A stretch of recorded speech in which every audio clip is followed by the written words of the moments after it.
actually intensive effort and partnership and support from everyone is we deeply appreciate. Thank you so much. And thank you for the opportunity, Taslim.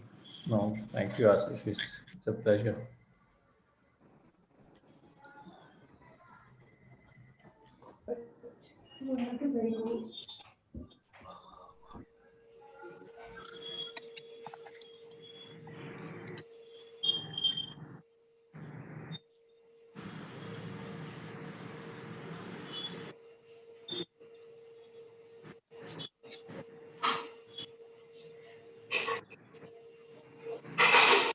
Good morning, Jayashree.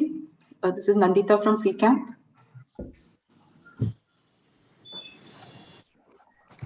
Good morning, Mr. Varun. Good morning. How are you? Oh, we are good, thank you. You can hear us, right? Yes, very clearly. Okay. Morning, Jayashree. Morning. Hi, Debolina. Am I audible? Yes, Jayashree, you are. Yeah, and we have Nandita Okay, I also from can't hear CCAMP. you. Let me disconnect and join again. Oh, you okay?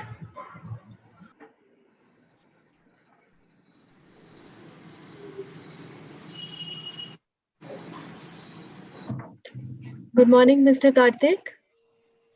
Can you hear me? Yes, I can. Good morning. Okay, Okay, great thank to you. see you here. Yeah, thank you. Yeah, morning, Karthik. Nandita from CCAMP. Okay, ठीक. Perfect. Thank you. Yeah. Debolina. Yes, Chandrika. Shall I start recording? Just a minute, we'll start. I think there are 2 more juries to join. Yeah, we're After still which, waiting for Sunila Miss- Thatte. yeah, and Miss Ashwin- Padmaja. Yeah. Ashwin And- Kashikar is here. Yes, he is here. He was Oh. here. Did he, Dr. Ashwin? Did he drop out? No, he's here. He's here. Dr. Ashwin is here. Yeah, morning, Dr. Ashwin.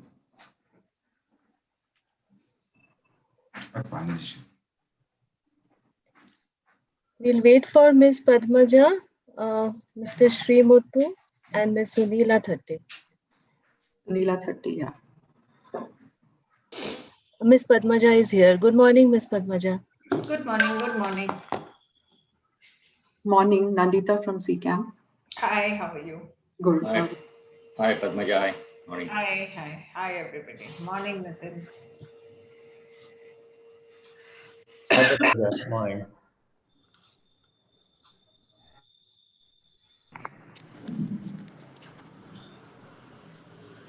Chandrika, do you want to check with Miss Sunila? Yes. Thank you. Hi, good morning. This is Sunila. Am I Oh, you audible? have joined. Yeah, Okay, yes. good Yes. morning. Good morning. Good morning. Very good morning. Nice to see you. Yeah, very nice. I've got some issue with my video. I'll try and fix it. Sure. But No I problem. can see the deck and I can also hear you all. Good morning, everyone. Good morning. So I think most of us are here. Yeah, what about we can Mr. start. Donna and Srimuthu? Are we expecting them? Yeah, they're supposed to join. Nandita, you can. I'm actually on.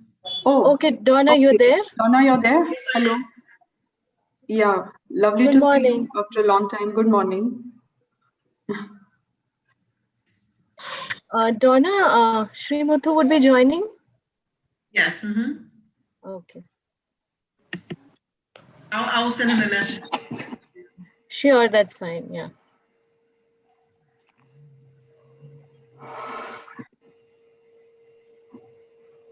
Yeah. So we have all the participants also. Super. Chandrika? Okay. Yes.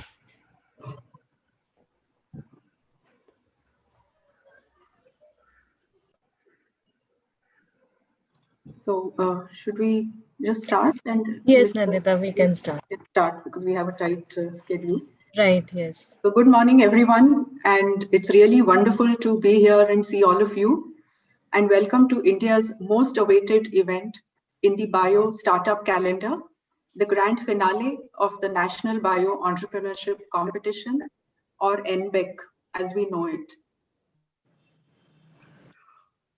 CCAM, the Center for Cellular and Molecular Platforms, is a Department of Biotechnology, Government of India initiative, and is today one of India's most exciting life sciences, innovation and entrepreneurship hub. And over the years, we have created a vibrant ecosystem to foster deep science entrepreneurship. So as most of you know, we fund startups. We have a state-of-the-art incubator. We mentor startups. We conduct accelerator and advancement programs, run entrepreneurship development programs, provide access to high-end technology platforms. We have Discovery Innovation Accelerator that takes academic discoveries to industry readiness. We also have an IP and tech transfer office, as well as a Center of Excellence for Agri-Innovation.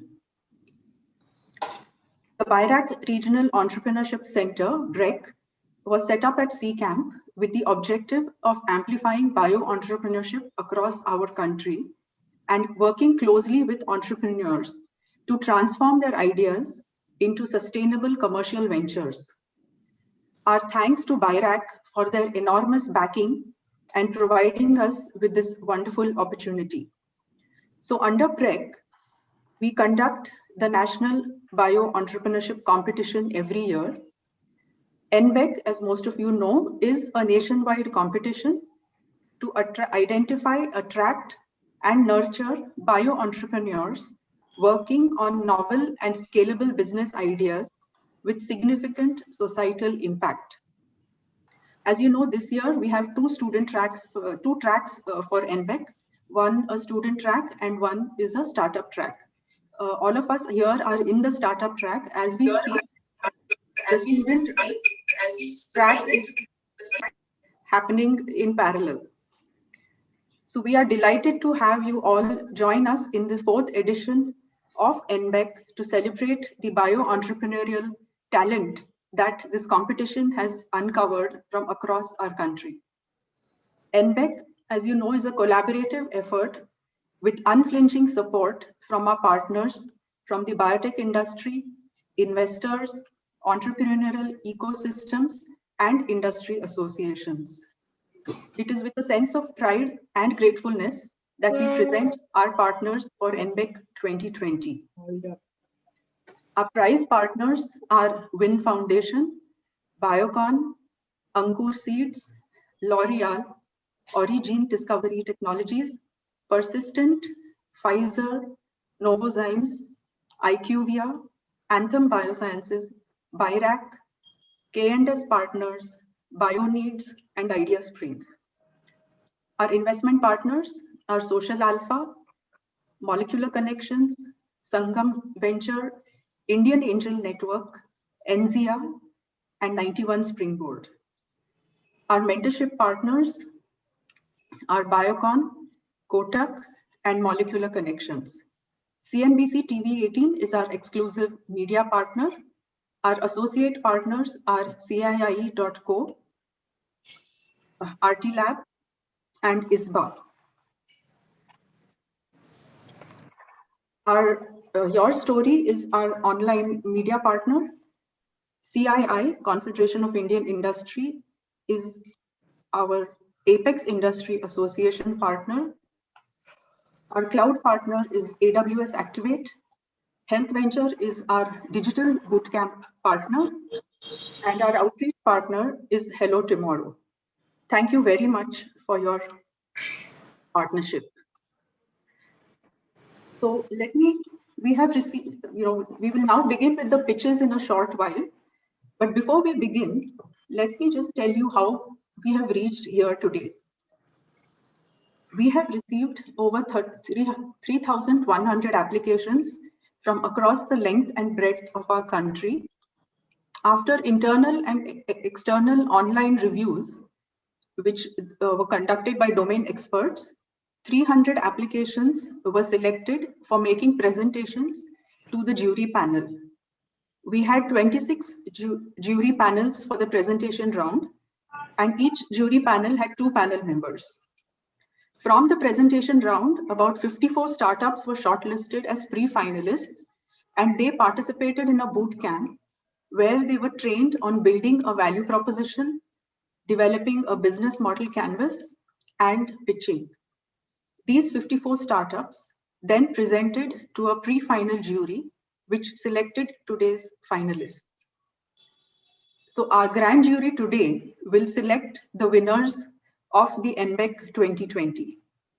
Let me introduce you to our grand jury for today.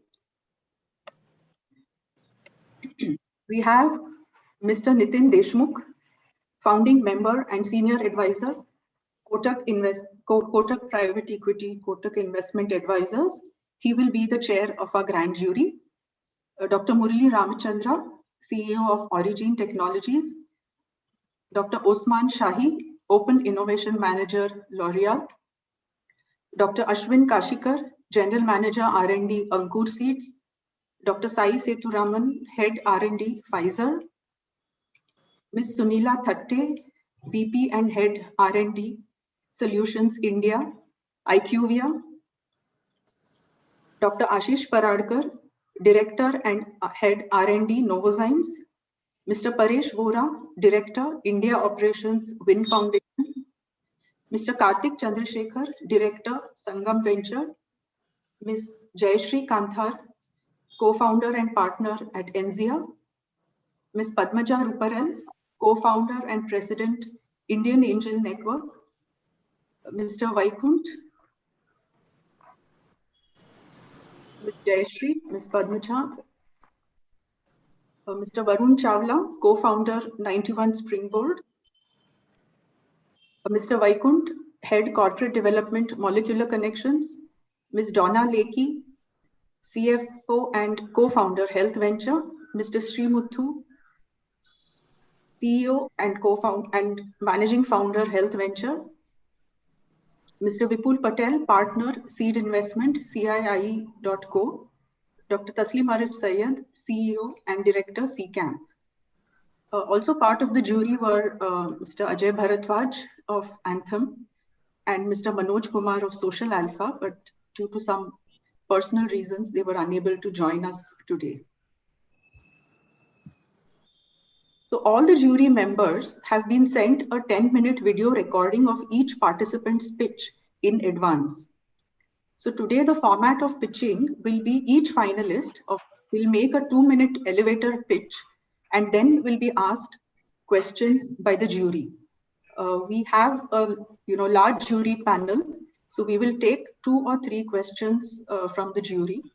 And as we move on to the pitches now, I would request just maybe a couple of minutes so that we can move over to the pitching session. And if we are all set, our first presenter will be Mr. Manohar Sambandhan. Debulina, may I request you to? Sure, Nandita. I'll start sharing my screen with the PPTs and Manohar can.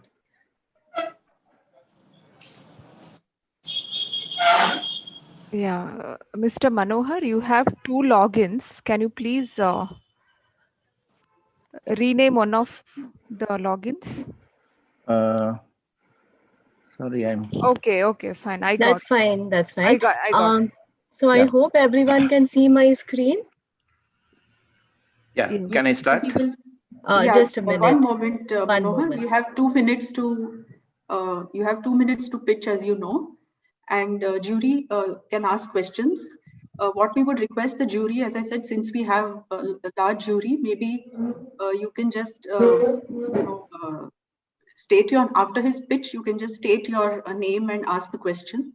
We will just take 2 or 3 questions, and maybe for each, we can take turns in asking questions to different panelists.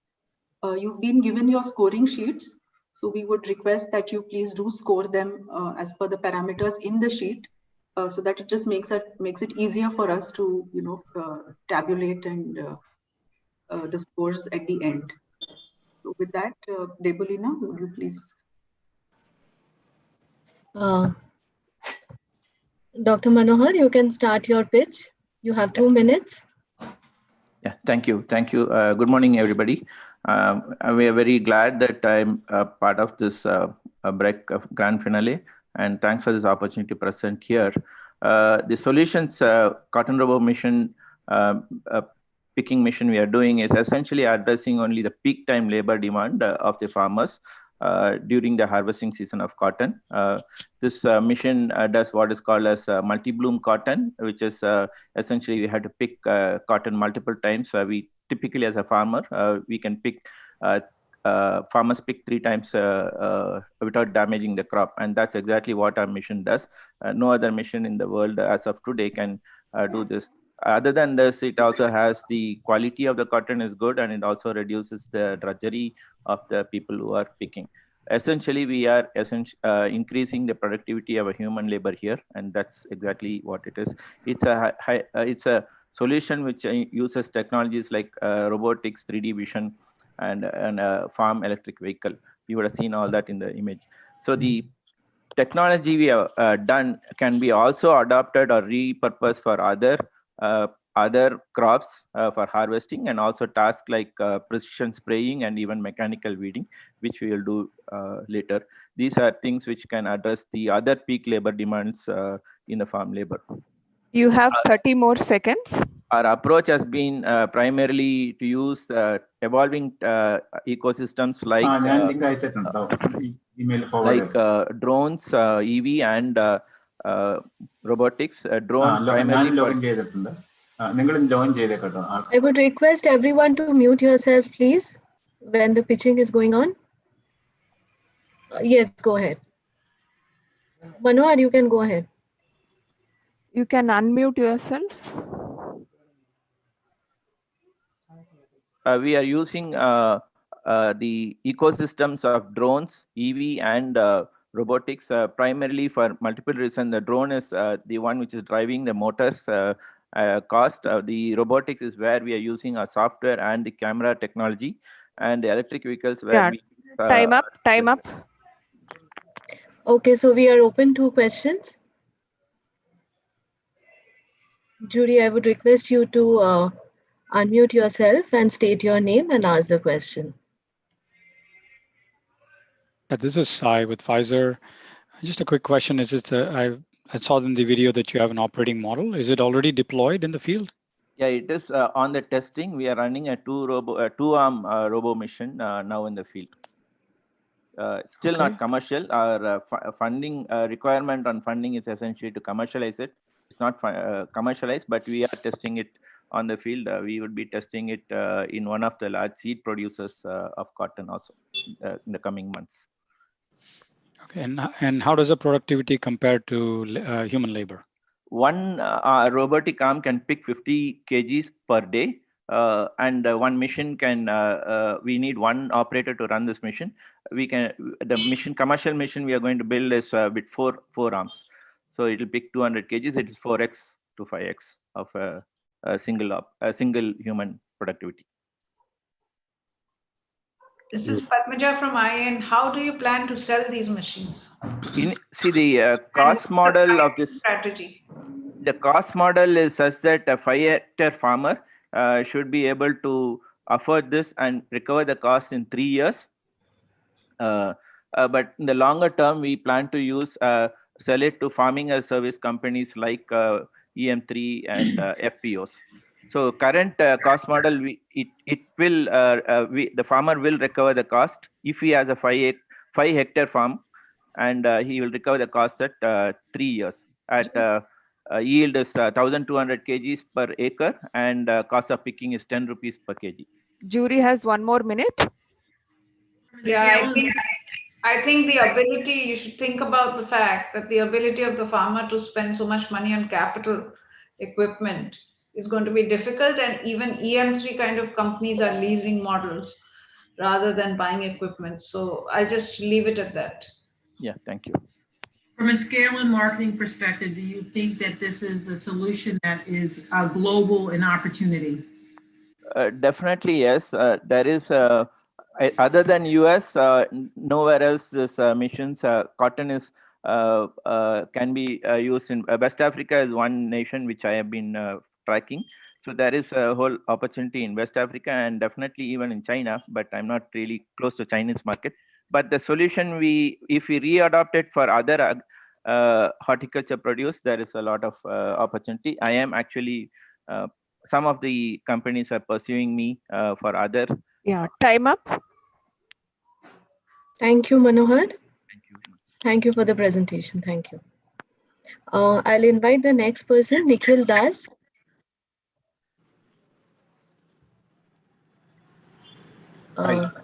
Nikhil, you can. Yeah, good morning, all. Hope my video is clear. Yes, yes. Okay. So, Nikhil, your time starts now. You have 2 minutes to pitch. Yeah. So myself, Nikhil, I was the ex-CTO for Havels, and I had built a company which is into LED lighting. The first LED lighting company in India, from 0 to 450 crore I have built. So now this is my second venture. So along with me, this particular venture is being supported by Anshad Aminsa, who is a AI and ML expert. And we have a chief consultant, Virab Sir. And a similar way, like we have a group of AI and ML engineers and embedded team.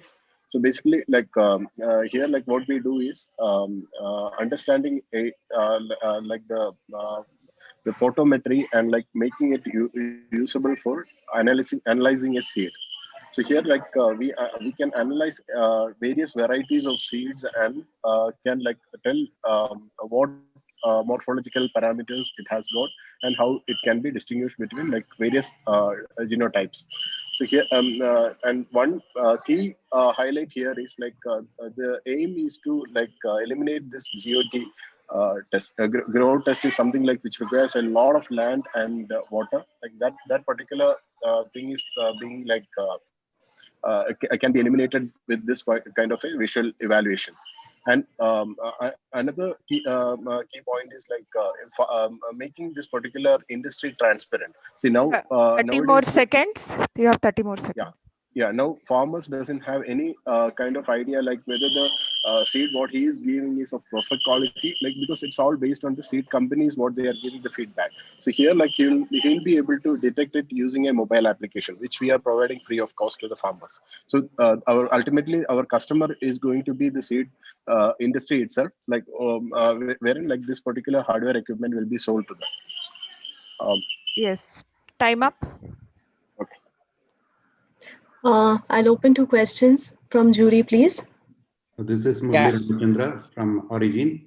So my question is, what are your competition in India as well as outside of India? See, we have basically globally two competitors. Like CDX is one company and Videometer is another company. But both these systems we have evaluated, and we could like ours is giving better results. Right now we have about 19 varieties of paddy and 8 varieties of cotton and 7 varieties of watermelon. These things have been identified. So whereas like cotton identification is like cotton seed identification is not possible in seed vision also. So, Mr. Nikhil, can we segregate between the female parent and the hybrid seed? Yes, that is one highlight. Like, yeah, we have that kind of advantage. We have already deployed it, and the POC is already detecting these parental seeds. And when you said that it can be used by farmers, so where you see the value for the farmer in your?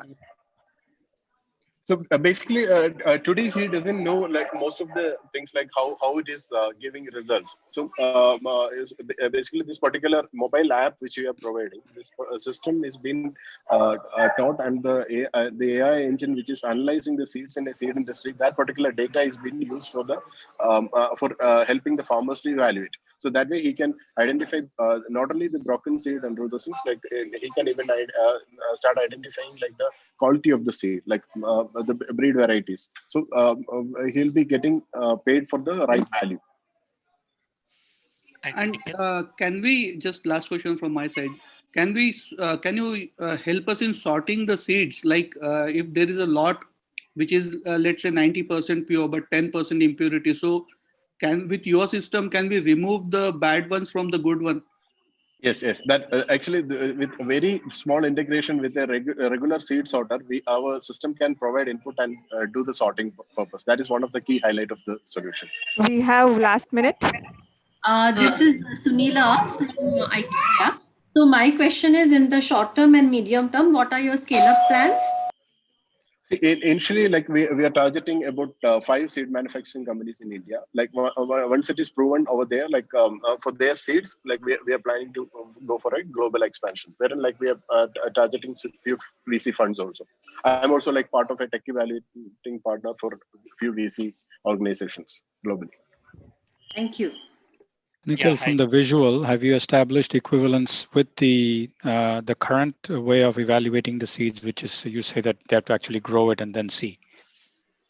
Yes, we have evaluated, and there is a study which is going on from past 6 months, which shows like considerable improvement in our AI algorithm. Like the data what we have captured is like giving almost like 93% efficiency. I'm the 93% accuracy. Yeah, time up.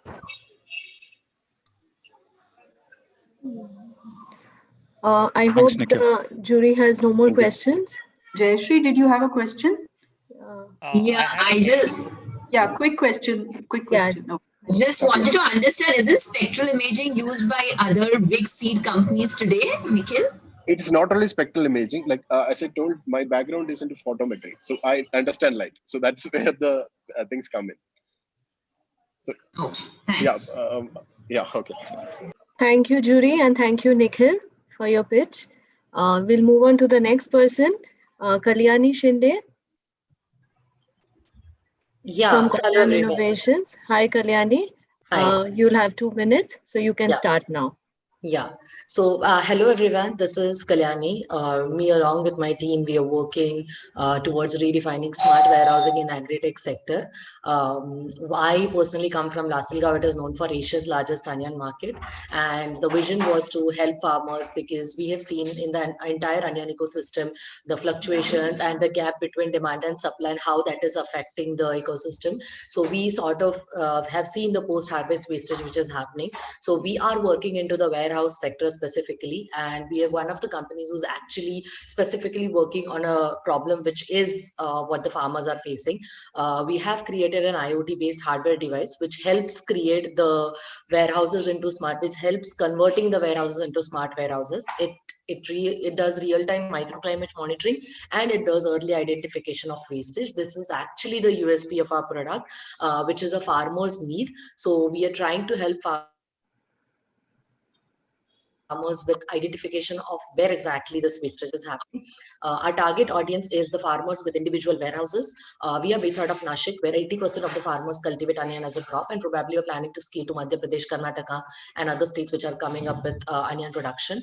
Other than that, we are also looking at FPCs and government organizations, where we are looking at collecting a lot of data on field, which will probably be used, and we can monetize that data in the future. And we're planning to create a value chain around this. 30 more seconds. We're also planning to scale to other crops. We've been getting requests. So we are starting to explore poultry industry, where the similar kind of a product can be used. And we're looking at more perishable items, and which probably are related to warehousing, sort of. So yeah, that is probably about it. Thank you. Thank you so much.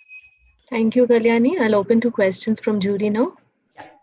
Hi, Kalyani. This is Vaikunt from Molecular Connections. Yeah. Just wanted to check out what kind of independent validations are done on this device and the way it is used in the warehouses so far? Yeah, so one is we have done this validation with the users themselves on field. We've done with multiple farmers in their own warehouses. Other than that, we have had our domain advisors or domain validations from people like Sayadri Farms, which is one of the largest farmer producer company in the country. And then we have our domain advisor on board, which is DOGR. So it is Directorate of Onion and Garlic Research Center. So these are the government research organizations specifically working in this sector. So they have been validating our research as well as product, and we have conducted a pilot in their own campus, in their own warehouses. So sort of this is how we have come so far. Okay, thank you. Kalyani Jayashree from India.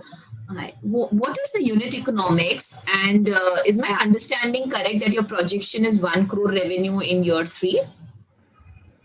So it is, yeah, obviously. So this is more like one. So the cost of the product goes somewhere between. It is a range because there is medium, low, high. It depends upon the warehouse capacity and things like that.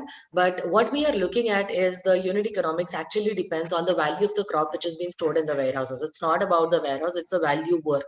So even if you take a minimum warehouse of like a 40 metric ton, the value of the worth crop is around 8 to 10 lakhs, which is stored every year in that warehouse. And we are planning to save 20 to 25% of that wastage with the devices which is being deployed. And even the highest cost can be around 1.5 lakh rupees, which is also over a period of 5 years, which can be divided. So it's like more, it's in the 2 years, they can have return on their investment, but it is going to give a long-term return for the farmer itself. So this is Sunila from IQVIA Kalyani, and if I may ask a follow-on question on that. So from the economics of setup, what's your feasibility from the affordability point of view? For farmers, are you checking for the farmers, ma'am? Yes. I mean for the farmers to install this. Yes. Yeah. You have 1 more minute. Yeah. So currently we are actually, we have had validation from some farmers where now this becomes a very tricky part for us, and we are also validating it more because onion ecosystem is very fluctuating. So we need to figure out that model. So what we're trying to do is we're trying to get micro finance partners or who are going to be with us, working with us to get this deployed for them, because this is a hardware product. So we also are going to need the funds in hand before to scale to various geographies, and they come in later stage as per their crop. So that's how probably we're planning to go with it. Would it be accurate to say, Kalyani, that the way you're reducing wastage is actually being able to control the environment better, or is it what is you mentioned something in the video about sensing? Yeah. So are we not controlling the environment? Yes, there are two models. With individual warehouse, we are not controlling environment. There we are helping them just monitor or identify what microclimate conditions are there, because they use some frugal techniques to control temperature. Time up. Yeah.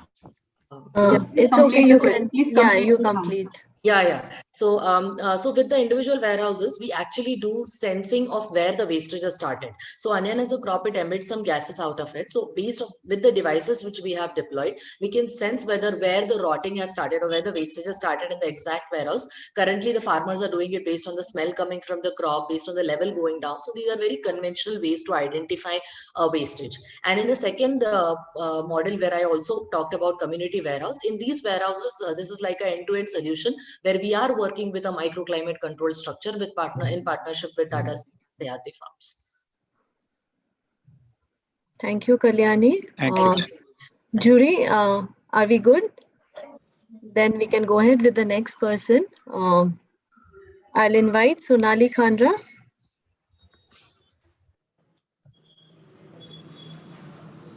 Hi, Sonali. You have 2 minutes for your pitch, and I hope you can see the slide. Yes. Okay, you can start. Can you hear me? Yes. Okay. Thank you. Good morning, everyone. I'm Dr. Sonali Khandra. I'm a PhD in nanotechnology, postdoc in microbiology, and trained in technology licensing. Our vision is to prevent disease by democratizing gut immunity through natural yet innovative solution. Presenting Nano LF Pro, a unique formula based on nano encapsulation technology developed through extensive research during my doctoral work. Before I speak more about the product, I would like to spend 30 seconds on IBD. So IBD is a chronic inflammation in the gut. 10% of global population suffer from IBD. India is second largest after USA. This occurs in early stage and remains throughout the life, thus hugely impacting patient education and employment, and also substantially reduces their quality of life as it affects physically, mentally, socially, and economically. Now coming to the current treatment limitations, they all have single mode of action and does not provide complete solution. Hence always require a drug regimen either in combination or one after the other. Drug non-compliance is a huge problem in IBD because of the multiple medication, their associated side effects, increased drug resistance, and long-term. Moreover, it is not economically viable to all the sectors of society as it requires lifetime management. So with this background, let me talk about the proposed solution, Nano LF Pro. It's a synergistic combination of lactoferrin and probiotic delivered via a smart nano-encapsulation technology. You have 30 more seconds. Lactoferrin is a natural protein found in cow and human milk, known for its multifunctional properties such as anti-inflammatory, immunomodulation, antioxidant, and antibacterial. Additionally, lactoferrin promotes colonization of probiotics in the gut. It's an FDA-approved and GRAS molecule. Nano-encapsulation delivery guarantees that probiotic and LF protein survive stomach acid, arrive in intestine, and remain available for longer time. So in a nutshell, it's a holistic approach to provide end-to-end management of IBD, and our team has all the expertise to make this feasible. Thank you very much for the opportunity and looking forward for your questions. Thank you. Thank you, Sonali. This is Hi, Sonali. Yeah. Yeah, this is Paresh Vora. Can I ask a question? Yes, please. Yeah, have you thought of these applications in any public health in terms of mother and child nutrition? And then second question is, what is the current status? Yeah. Yeah, absolutely, sir. This has a very broad spectrum. We wanted to start with gut immunity. And as you must be aware that gut immunity is actually related to all the mental health issues. And lactoferrin is already known for its application on neonatal sepsis. So childhood health is absolutely one of the most important application of this formula. It is already lactoferrin is already known to help neonates during the sepsis. So it's definitely one of the biggest applications. And what is the current status? Oh, sorry to. Yeah. So the second question is the current status. The technology is developed. It has already been tested for targeted delivering other anti-cancer drugs. I have several publications on that. This is my PhD work. Now we have to establish its animal efficacy and safety. Technology is already developed and been tested. Why is this better than, say, an enteric-coated tablet that you could deliver? Sorry, could you please repeat? I said, why is it better than the enteric-coated, which is a proven technology to produce tablets that can go past the gut? Correct, sir. Absolutely. Enteric coating is one of the way to pass stomach acids, but nano encapsulation provides many other things, which is targeted delivery. It also reduces the entire toxicity. So in a way, it gives you a much more customized way to deliver the medicine. Sonali, this is Ashish from Novozymes. On the same line, demonstration of efficacy in very diverse human populations is the most challenging aspect of these technologies. What is your plan to do that? Definitely, sir. We have so once the technology established in IBD, we wanted to start with IBD, and we would go for a clinical trial. We have a clinician in our team. He's very efficient. He's a gastromedical enterologist, and we are actually following his suggestions on how to go about the clinical study design. So we would be following all the guidelines for the clinical trial in a larger set of which would be actually a statistically significant population. Hi, Sonali. This is Taslim Arif Sayed here from CCAM. Just want to understand your technology arbitrage, because lactoferrin has been known and even was considered once in COVID time, and probiotics are anyhow fairly known. Yes. Can you just provide one layer detail of what is the technology here? The combination I can understand, but there are available natural substrates if we are talking about. So what is that you're doing add-on that you can patent? Sure. So we are the synergistic combination is something which we are thinking of getting patent on, because there is no combination available as such. Yes, lactoferrin and probiotics separately available, but again, the increasing the bioavailability is something which is very, very important, and that's the reason lactoferrin is not really been realized its potential. So we are trying to increase the oral bioavailability by putting it in a nano encapsulation. The technology is it's an emulsion method, and the technology is also, the know-how is also something which would be able to patent. Sorry, did I answer your question? No, thank you. Thank you. Yeah. Time up. Thank you, ma'am. Thank you, everybody. Thank you, Sonali. Thank you, Judy. We'll go ahead with the next person. I'll invite Srishti Batra. Hello, can you hear me? Yes, Srishti, we can hear you. You can see the slide, right? Yeah, I can see the slide. Okay, Srishti, you can start. You have 2 minutes. Yeah, a very good morning, everyone. We are QSense Labs, and we are transforming fresh food supply chain with data. Globally, 40% of the fresh produce is lost post-harvest. India alone lost about $15 billion in 2019, and globally these losses are over $1 trillion. Quality and freshness assurance is a big problem in the fresh produce retail, owing to manual decision making relying on intuitions, leading to high inventory losses and suboptimal margins. We are solving this problem. QSense is a deep tech end-to-end AI-driven IoT platform for fresh produce quality management. Our patent pending technology integrates near infrared spectral sensing and olfactory sensing that sense of smell to quickly and accurately assess the quality and freshness of fresh produce, thus providing a holistic solution. We help in reducing wastage by over 30% by increasing the margins from the same produce, increasing customer satisfaction, and bringing in transparency through data. We are currently serving 4 customers, including India's biggest retail chain, Reliance, and a leading e-commerce player. I am Dr. Srishti. I hold a PhD from NCBS TFR. I have over 11 years of research experience across top universities of the world, including University of Minnesota and Lund University. I specialize in olfaction, the key technology that we are developing over here, and I bring in great experience in building ML pipelines and big data analytics for biological data. My co-founder Rubal has over 8 years of experience building IoT products from scratch. 30 more seconds. She built India's first smart bulb IoT at Cube 26, and prior to QSense, she was working with Hevels in their R&D division in the smart home range. Together, we started QSense in 2019 with the aim of revolutionizing the fresh food supply chain with data. Thank you, and we can take questions. Hello, Srishti. In terms of olfactory sensors, actually, can you let us know how big is your library? And also, in terms of actually sensor accuracy as well as sensitivity, what is the effect of temperature and humidity? We are actually integrating temperature and humidity in our spectral sensing as well as in our olfactory sensing in building the ML models that we are building. And we are seeing some dependencies on that. And the accuracies, so we have one of the devices, the NIR device is currently with the customers, and we are having an accuracy of about 95% at the customer's end. So, and in-house, we go up to even higher in control when we are doing inside the office or in the lab. With the olfactory loggers, we are building on models, and currently, I think I would be able to comment on accuracies in coming weeks.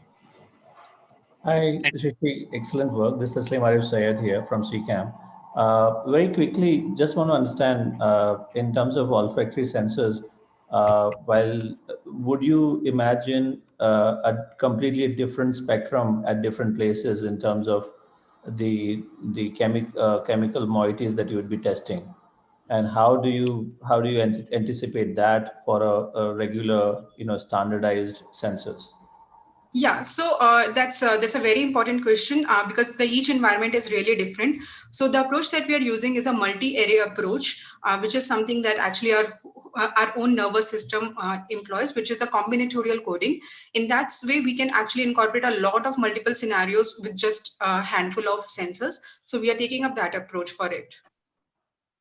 Quick question from me, this is Nitin here. Does it also identify gene markers, and what is the pricing that you are following? No, we are currently not working on the gene markers. We are mostly working on internal features with the NIR spectroscopy, something like total soluble sugar content, protein content. And with the olfactory one, we are mostly looking into the different gaseous components like ethylene maturity, ripeness maturities, those things we are currently testing. We are also looking at a case of pesticide residue, but that is still work in R&D, so I won't comment it now.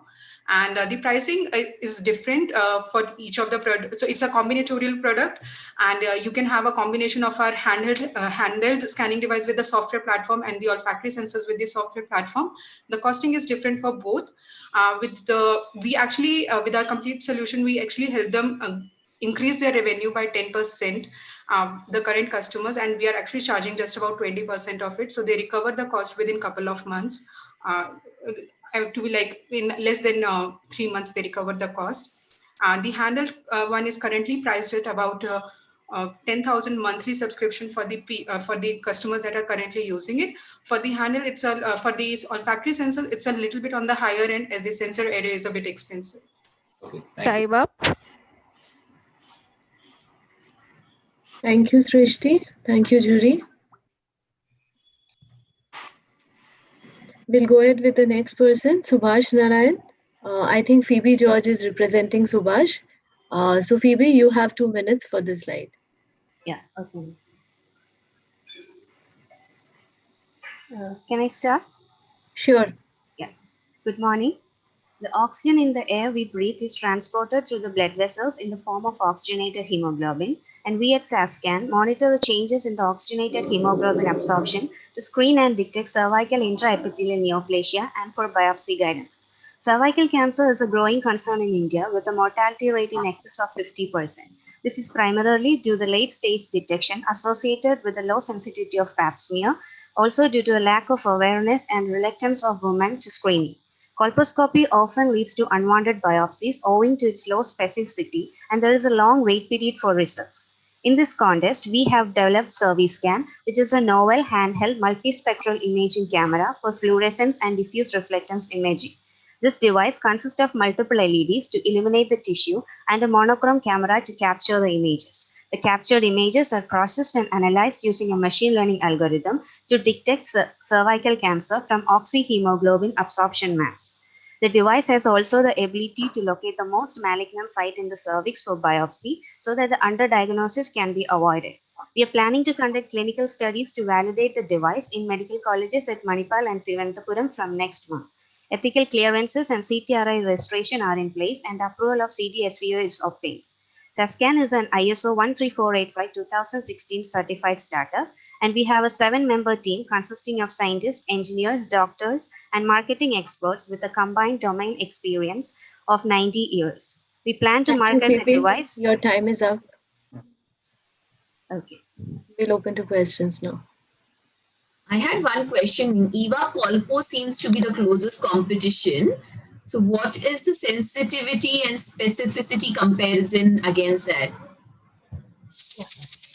Ma'am, we have done the proof of concept in Regional Cancer Center Trivandrum, and we obtained a sensitivity of 87% and specificity around 92% for our device.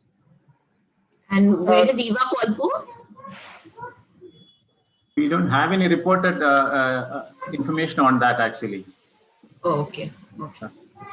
You have any, Paresh Vora here, any comparison with, there is a Pune-based startup which is working on same thing, and they've also done some trials in some hospitals. Yeah, that is periwinkle technologies you are looking at, isn't it? Yeah, yes. They have a white light imaging system by which they are similar to a handheld digital colposcope. They have the probe which goes through the speculum into the oral cavity and take the image. But ours is a multispectral imaging technique. Their system is not quantitative, whereas that is again subjective, and they are using some machine learning algorithm to look at the lesion changes with white light illumination. But we use multispectral imaging, and we have a technique of looking at the quantitative changes in the malignant transformation using our imaging technique. That is which we are doing with the monochrome camera and multiple wavelength illumination. So our accuracies are much better, and we can also direct the clinician to the most malignant site in a lesion for biopsy with our technique, which the other technique doesn't have the possibility to do. Hi, this is Taslim Sayed here. What's up in next 12 months? What are you going to do in next 12 months? How is the product progressing in next 12 months? Is it the market entry? But sorry. Yeah. Sorry, I think Phoebe, it will be good if you can take the questions, please. Yeah, yes, ma'am. Since you are So presenting, thank you. Yeah, we'll be starting the clinical trials from next month, Jan, and up to June, for 6 months, we'll be doing the clinical validation. After that, we'll be doing the DFM, and by the end of the second year, we'll be trying to reach the market. That's our plan for the next 2 years. Okay, thank you.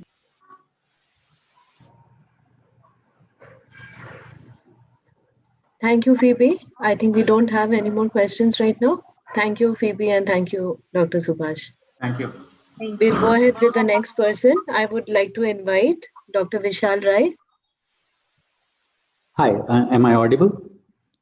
Yes, Dr. Vishal. So you'll have 2 minutes and your time starts now. Thank you for the opportunity. My name is Vishal Rai and I am representing Playable Tech today.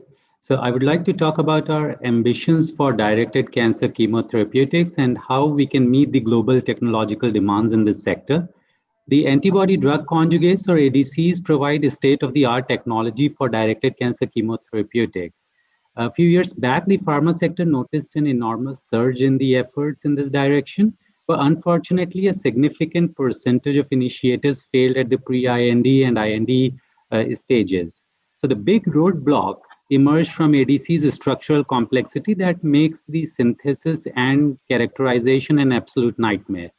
So in the absence of technologies for precision engineering of antibodies, the pharma industry was mostly dealing with heterogeneous ADCs, which led to insufficient manufacturing and controls data.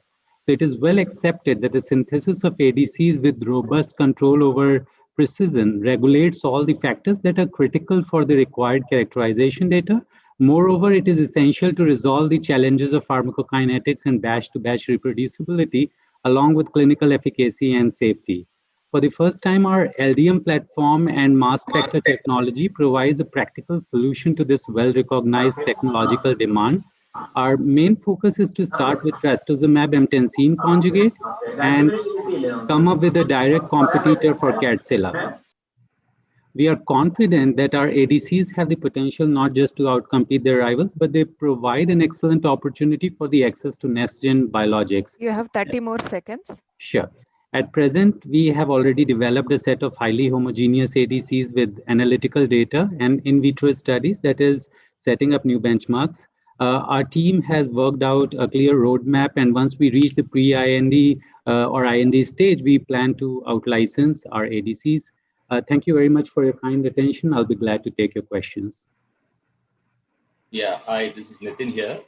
Quick question. In terms of the progress, have you been able to identify some novel payloads and novel linkers for this ADCs?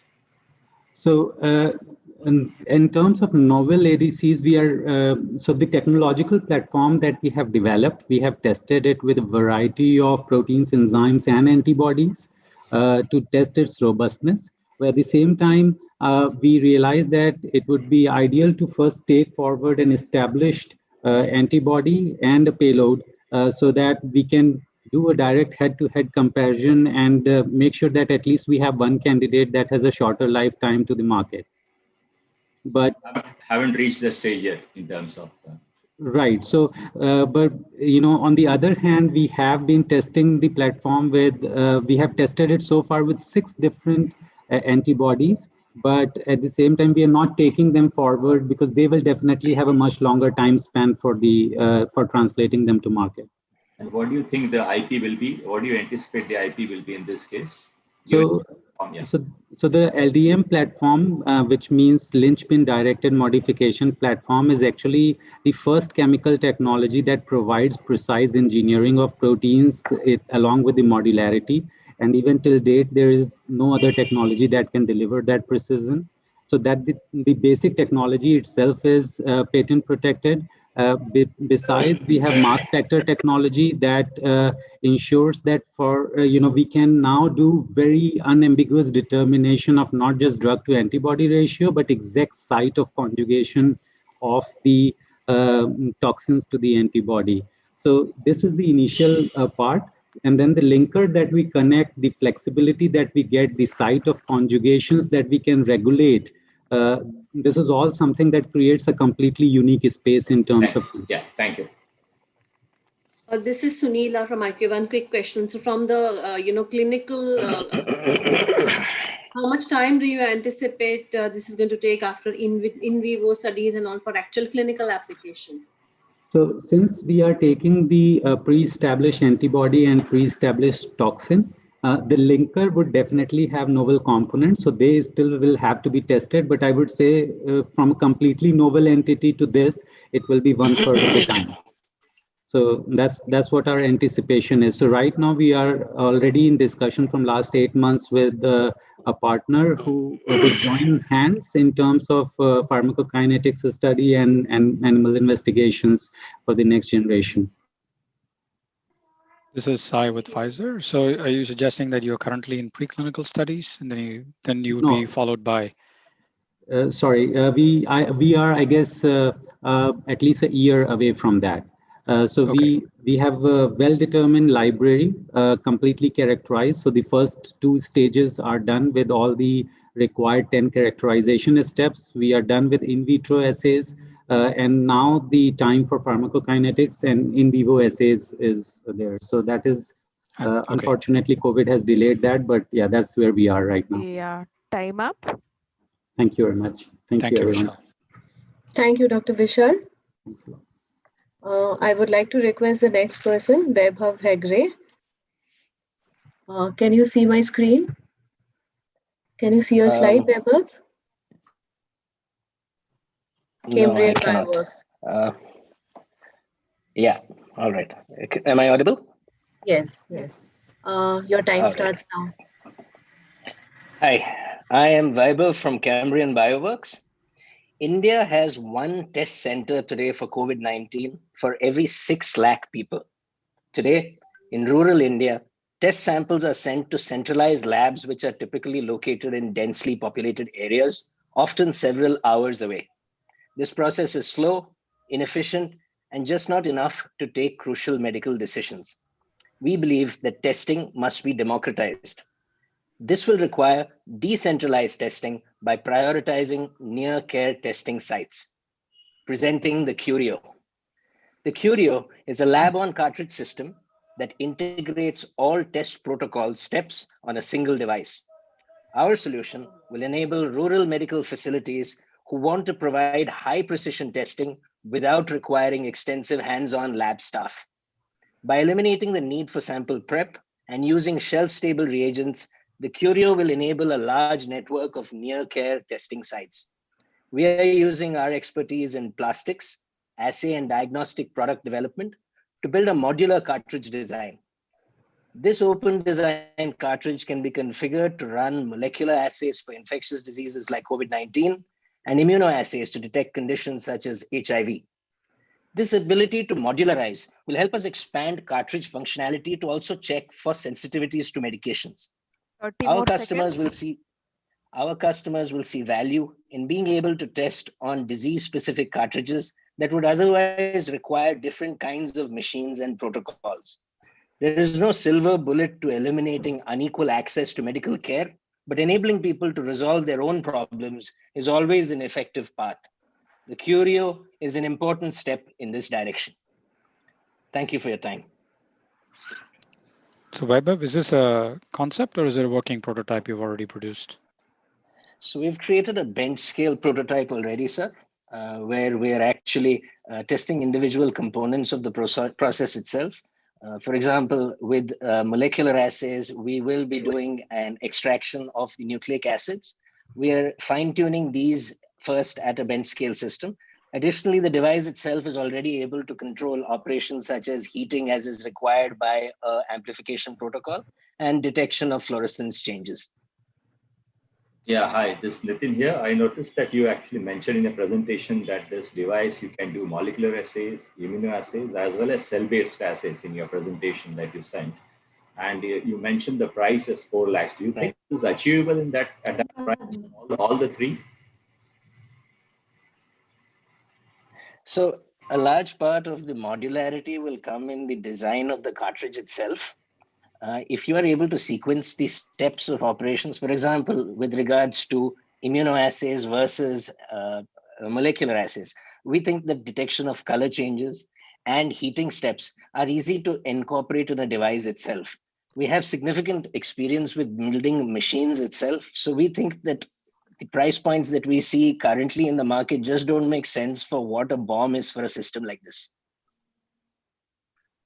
So yes, in essence, we think the price is definitely possible. This is Murli from Origin. To establish the POC, which are the pathogen that you are going after for the first set of demonstration? We've begun work on COVID-19, sir, and we're targeting the nucleic acid protein as well as the ORF sequence. So those are the two targets we're looking at. We're also building it on a LAMP protocol for an isothermal amplification. Do you have any anticipated cost of this cartridge? So we believe that we should be able to bring it to market at around 1,000 rupees or under. That is our target price. We feel confident about what it would take to actually make the cartridge. So we believe sufficient margin in what our planned proposal is. Molbio has been working on this for many, many years and recently got funded. So how are you unique as compared to them? So firstly, we will make modularity a pretty significant component of how we will build the system itself. So an ability to switch between molecular assays and immunoassays is a pretty strong selling point, we believe. Secondly, Molbio's system actually involves two different devices, involves several intermediate steps. In our case, we will integrate all these operations onto a single cartridge, reducing the actual threshold of skill that a lab needs even further. Moreover, Molbio's system actually comes to market at around 11 lakhs, which we believe is still a little high to be able to really improve the number of installed machines around. So we see significant differences in how we are approaching it and they are. Yeah, time up. Thank you, Vaibhav. Thank you, jury. We'll go ahead with the next person. I would like to request Dr. Raj Bihari Tunga.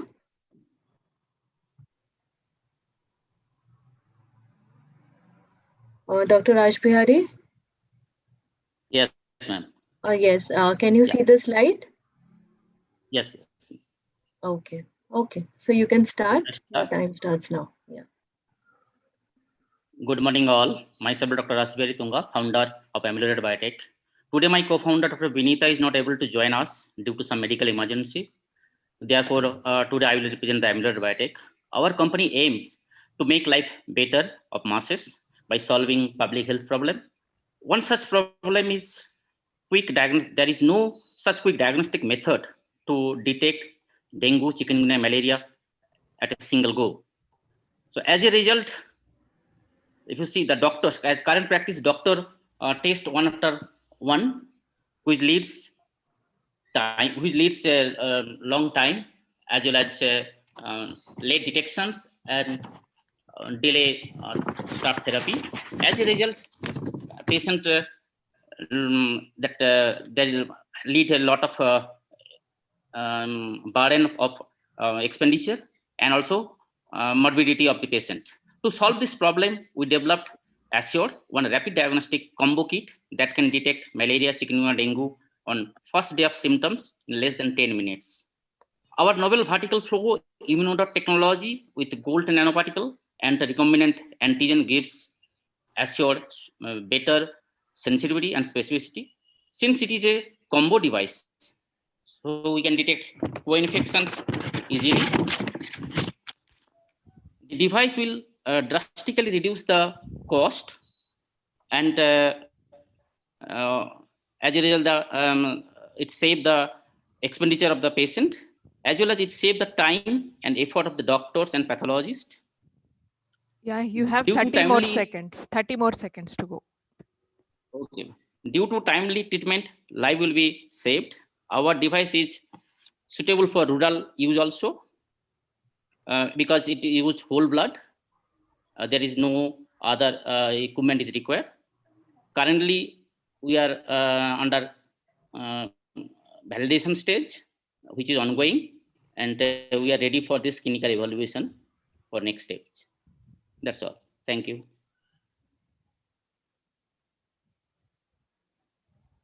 Hi, Dr. Kunga. This is Taslim Arif Syed.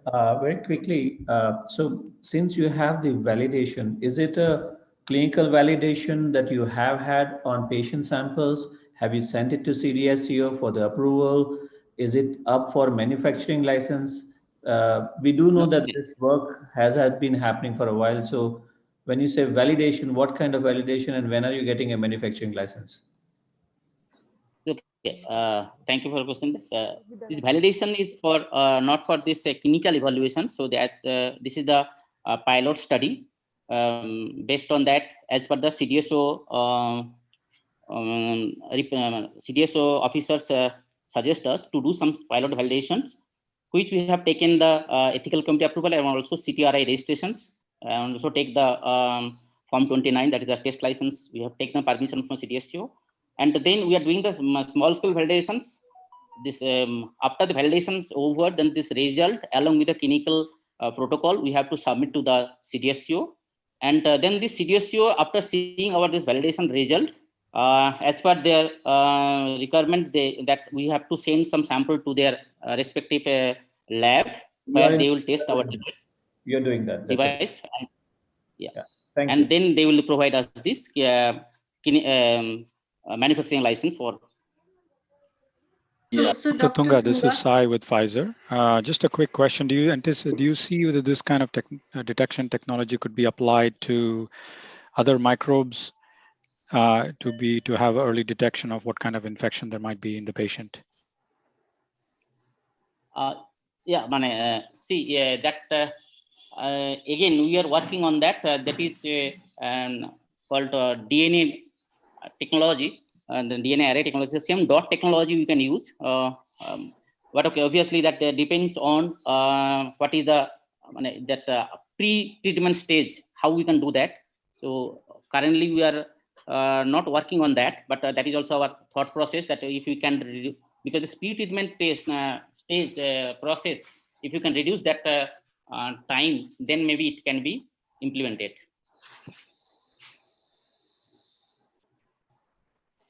Dr. Tunga, this is Sunila. How much, roughly, what timeline for commercialization are you envisaging? 2021 third quarter, end quarter, we are expecting to launch the product in the market. Thank you. Thank you, Dr. Tunga. Thank you, Dr. Tunga. Thank you, jury. I would like to request the next person, Niranjan.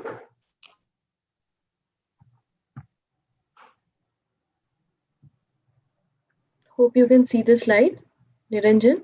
I think he has dropped out just. Okay. Maybe we can allow. Okay, then Gitanjali Radhakrishnan, I would request the next person. So I'll just tell the jury to keep a note that the next person is Gitanjali, and we'll come back to Niranjan when he joins back. So Gitanjali, you can see the slide? Yeah. Okay, so Gitanjali is Aduvo Diagnostics. I'm just telling the jury to make a note of this slide. Thank you. You can start, Gitanjali. Hi everyone, I'm Gitanjali, founder of Edivo Diagnostics. We address the global wound infection and assessment market, which covers diabetic foot ulcers, surgical site infections, and burn incidences. What we have developed is a first ever multispectral autofluorescence imaging device, which is combined with machine learning on these multispectral images to detect and also classify gram type of bacteria instantly on wounds when compared to a traditional culture test, which takes 3 to 7 days to come back. Currently, the algorithm is tested on close to 900 patients, covering all these different market scenarios I've spoken about. It has 90% accuracy with that of the culture test and greater than 85% sensitivity and specificity. So as you can see, currently doctors can see a white light image, which is visual inspection based and very error prone. But using our device, they accurately understand which are the regions of infection and how it is being progressed over a period of time. We have a patent granted in India. The same technology can be used in other applications, which is in cosmetology, even in cancer diagnostics. And currently we have commercialized in India. We have an ISO 13485 certified facility. We have 2 distributors, one for private hospital sectors where we have placed 5 devices so far. We have commercialized last December, and we are also have seen tremendous interest from armed forces and medical services with respect to traumatic wounds. Our long-term vision is to partner with pharma companies, negative wound pressure therapy dressing companies to take this device as a monitoring cum treatment solution and also understand the overall antibiotic susceptibility in a particular pattern and to bring down the rate of amputation and mortality significantly. And we are in the process of CE marking and aiming to enter into European markets, where we also have tremendous interest from Smith & Nephew, 3M Healthcare to take this device forward. Thank you so much and happy to take queries. Yeah, this is Nitin here. Very quickly, what kind of validation have you done for this, Gitanjali? Sure. So we have clinical validation. Yeah. I mean, yeah. Sorry.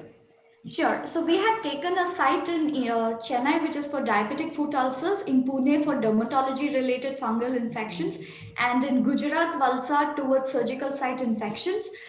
We take a sample using this device, a deep tissue biopsy, and send it to a culture. The doctors take a regular routine protocol, and then we first compared the gram type of bacteria with our device with that of the culture test. Second, we have also identified that culture itself is not accurate. Many times it has come back as no growth, and our device has 85% sensitivity in detecting the presence or absence of a bacteria, and cultures is only 57% accurate in that sense. Both gram positive, gram negative? Correct. And right now it is also trained for Pseudomonas aeruginosa and also biofilm detection. Okay, thank you. This is Murli from Origin. So what's your competition? And if there is competition, how do you compare? Oh, sorry, can you come again? Okay. Our only competitor is a Canadian-based company which uses a single light source. So they cannot distinguish bacteria or have the machine learning algorithm which can fine-tune as and when you get more and more infection images and bacteria associated with it. So which makes us the first ever imaging device when compared to the other devices, especially in the infection space. Thank you, Gitanjali. Taslim Arif Sayed here. Excellent Hi, progress. Very quickly, I just want to ask, in terms of what... Hi, Ashish from Novozymes. I'll just quickly finish my question. What would be your false negatives in this case? What do you anticipate? Would there be any skin, the remains or something which could possibly give you that? Have you had that? Yeah.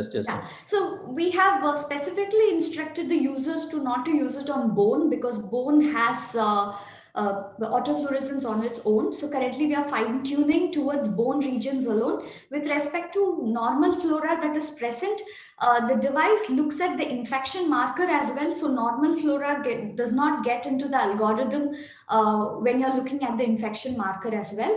And it's always advised not to use betadine solution and also to generally do a saline wash before imaging. Hi, this is Ashish. Sir, from Ashish had a Novozymes. question. Yes. Yeah, please.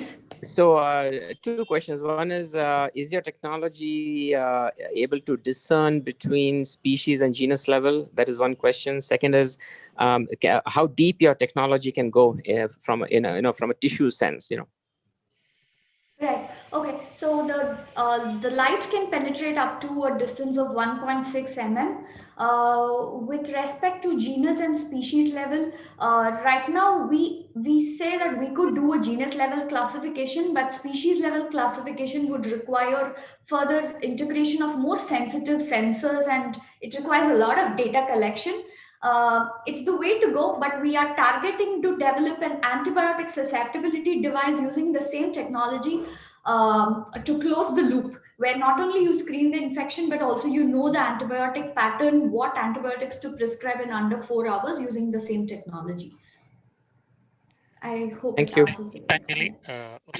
Yeah, Yeah, Mr. Osman, last question. Or I think even Sunila has a question. So if you can just be brief in your responses, Gitanjali. Sure. Yeah. How do you account for, non-fluorescent if you have any pathogenic bacteria? Is there any plan to detect Sorry, such for kind of pathogenic bacteria which doesn't have fluorescent markers? Okay. Non-pathogenic So we know bacteria. that. Yeah, so most of these bacteria have a metabolic marker associated with it. So from our understanding, all bacteria fluoresce from the metabolic markers, we need to take into account what are the infectious marker by doing in-house studies before we can replicate on field.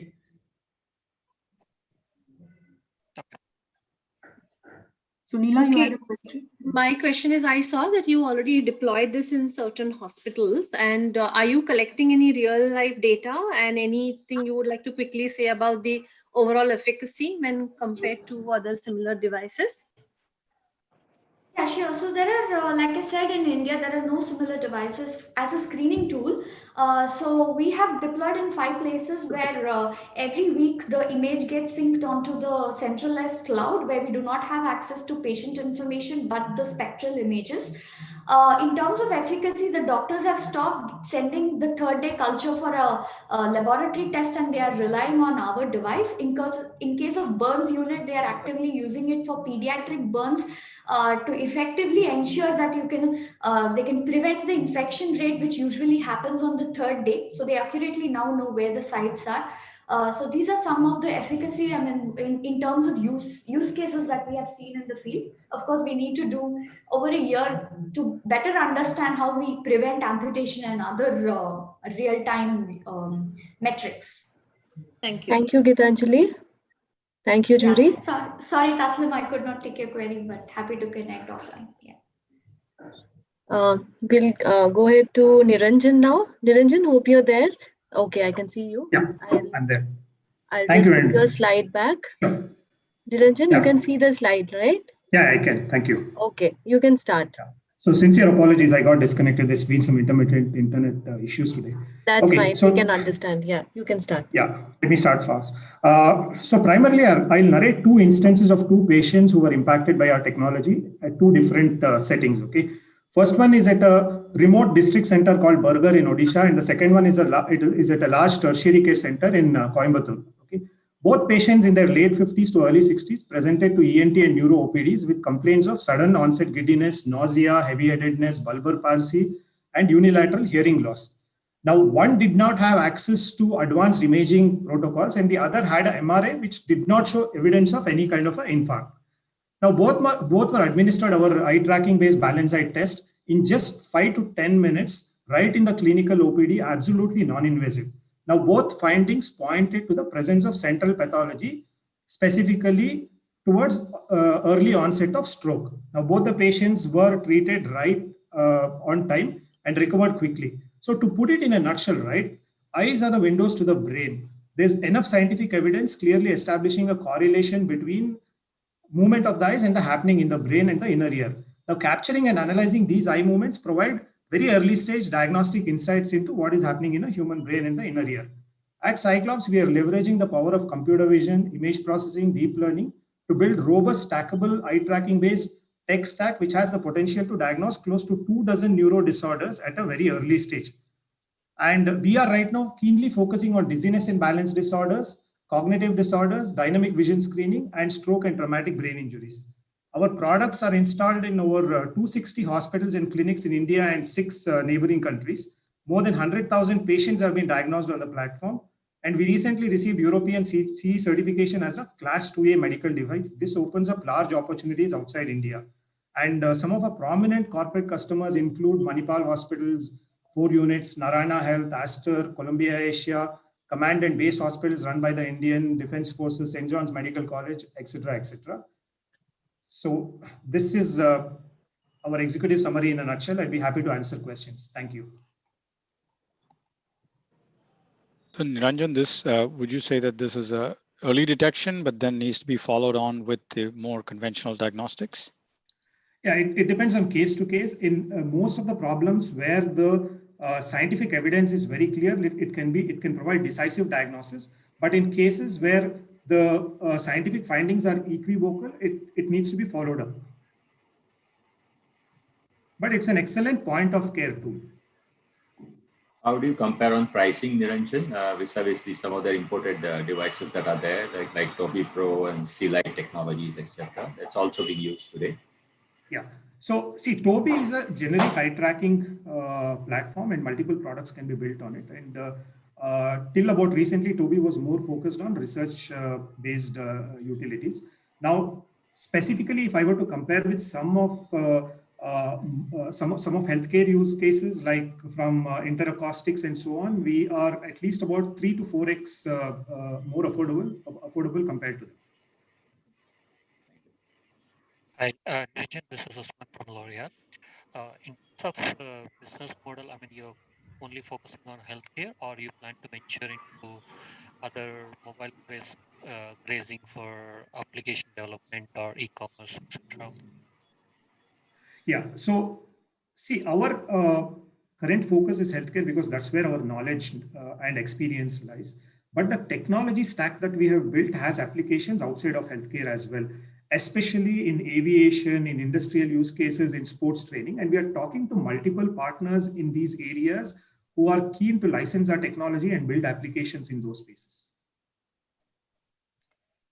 Niranjan Jaishriya from India.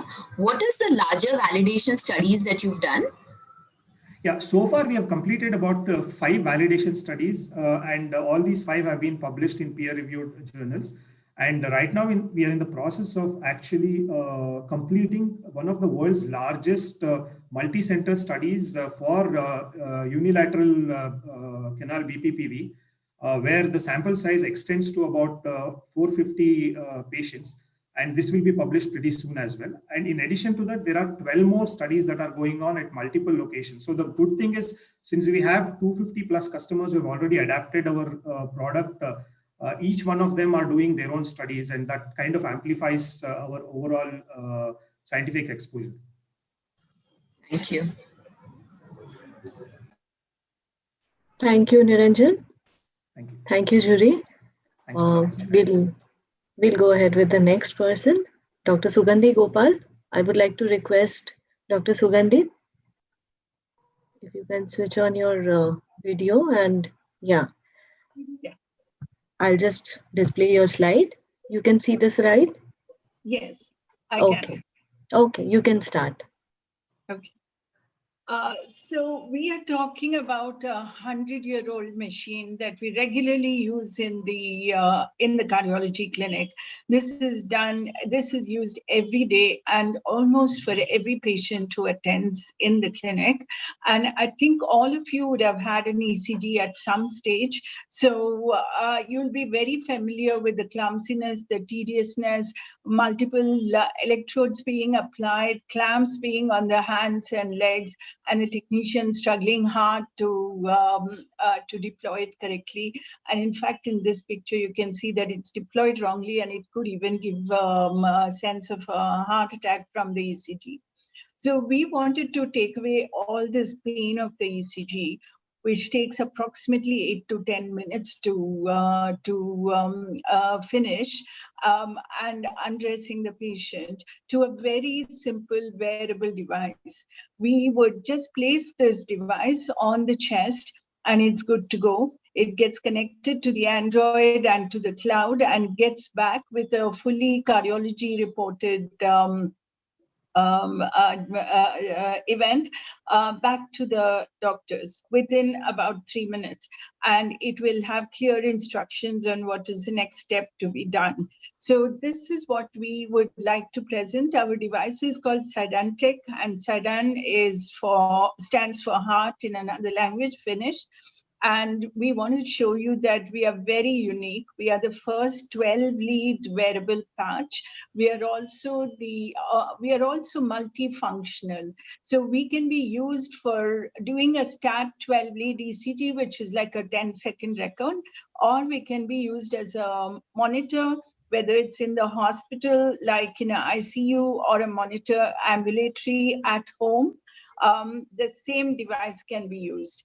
Additionally, we are multifunctional. We have high resolution ECGs, which are very specific for increasing accuracy in various events, like identifying a heart attack or deciding on who is the best person to get which pacemaker. Additionally, time up, Dr. Sugandhi. Thank you. Yeah, quick question from me. Of course, there's a lot of competition. Actually, there are already players who are doing this cardiac design labs, Nimble Heart, QT Medical, Sanket Life. But how do you propose to sort of compete with all these? In fact, there are others who are also sort of now working upwards from there, whatever 6 leads, whatever 5 lead machines to 12 lead machines. So how do you to sort So of number one, all of them are still using clumsy devices. Serial uses wires and the disposable electrodes. About a couple of billion electrodes are discarded every year because of this. Of course, all over the world together. And they are not recyclable. We are completely green. We do not create any disposables. And we are wireless in acquisition and in transmission of the data, which nobody has done till now. The 12 lead ECG without wires is not obtained till now, and nobody is using active capacitance sensors, which are very difficult to tame. Additionally, we have also made it multifunctional. As I said, we are on cutting edge technology doing high frequency ECGs, which nobody is doing. And currently that's available only in a lab. Okay. Thank you. Doctor, this is Sai with Pfizer. So your presentation mentioned something about a peer review process. Can you talk a little more on what is that? Why is that necessary?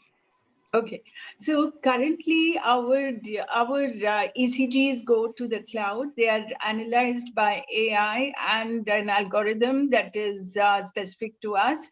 And we would claim around 85 to 90% accuracy. In the past, even in universities, people have been working on it for 10 to 15 years, and they have only reached 85% accuracy. So we don't have a choice but to put some doctors there, also for us to accumulate enough data for sharpening our algorithms and the AI part of things. The conventional ECG machine just has some software that's put in at the time of manufacture, and people use it for 15 to 20 years without ever upgrading it. So all the results are very, very inaccurate. We would actually place the accuracy at 50% to 60%, not even in the 80s and 90s. So this needs a constant upgrade, and it needs a constant fine tuning to the hardware that is used, and that is what we are doing currently. So we have to have doctors to peer review it. So once we establish things and accuracy in the next 2 to 3 years, then it could be totally automated.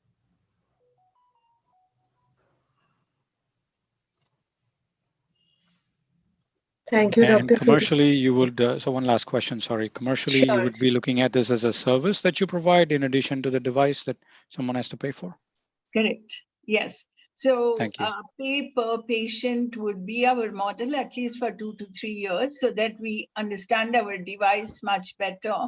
And eventually it should reach the wellness market as well, and reach public service like kiosks where somebody can walk in with chest pain, get an ECG and get instructions on what needs to be done. So the process of going to hospital will be immensely shortened, and we can get the answer almost immediately and get them into the hospital as needed.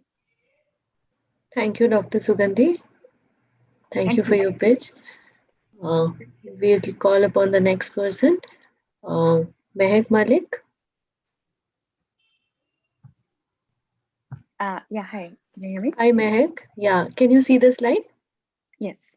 Okay. So, Mehak, you have 2 minutes. Your time starts now. Yeah.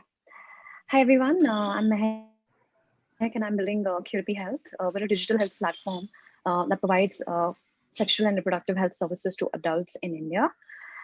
It's 2020 and sex is still a taboo. Over 500 million individuals in India are in the sexually active age group. India is home to over 30 million STI infections and RTI infections annually. And there is an uptick in chronic disorders and lifestyle disorders that affect over 50 million women, that put them at the risk of infertility. The market for sexual health services in India is highly fragmented. It's run by providers who lack accountability, that ultimately leads to poor patient outcomes as well as satisfaction. Creating accountability and standardization in sexual health services will improve clinical outcomes in this market. We believe that empowering users with timely, accurate, and actionable information can improve preventive healthcare. And seeing that as an opportunity for disruption, we're using conversational AI to engage with young adults, enable them to ask questions in a discreet manner and get personalized, actionable advice. So our tools include a chatbot, which provides personalized risk assessments to users in a confidential manner, and holistic wellness programs, where we take a multidisciplinary treatment approach for chronic conditions by pairing patients with clinical experts ranging from gynecologists, psychologists to nutritionists, and help them live with their sexual and reproductive health disorders in a much better way. We're hoping with our work, we'll really enable Indian men and women to live their best lives. Yeah. Thank you, Mac. So very quickly before other jump in, there are players like Menstrupedia, MZIL Education, as well as Econ. There are a lot of e-consult companies that are also doing something very similar. So how do you plan to sort of monetize this compared to all this? Absolutely. I think that's a great question. So I think we are using content and chats as a way to establish our presence in the market and become sort of the first layer through which prospective patients come to our platform. But we monetize through consults and wellness programs. As an example, we're building our first wellness program, which is targeted towards women who have polycystic ovarian syndrome, which affects 1 in 5 women in India and is a leading cause of infertility, and also poses an increased risk for diabetes, thyroid, and cardiovascular conditions. So through a multidisciplinary treatment approach, by working with gynecologists, nutritionists, and fitness experts, they will be able to manage this disorder and be able to improve their or reverse their disorder. And likewise, there are other conditions that we want to build wellness programs around, including vaginismus, which is a disorder that leads to painful sex, sexual therapies for other sexual dysfunctions, and similar disorders for men as well. Thank you. Mehak Jaishree from India. So recently I've come across at least 5 to 10 different founders trying to work in the same space, right? What will be your USP? What will set you apart? Absolutely. So I think there are a few emerging players in the market who are taking a product first approach where they want to introduce nutraceuticals and other good for you products as a starting point for patient journeys. We want to take a services first approach. We believe that that is an approach that will have better clinical outcomes. And I think the other USP for us would be we want to build something that is scalable. So our app would essentially enable sort of our target users to also track their behaviors as it relates to their conditions, which would include tracking activity, sticking to their treatments, and even conversations with their doctors all in one place, which is currently not there in any of the solutions that have just started to emerge. And I think this is a very nascent space so far.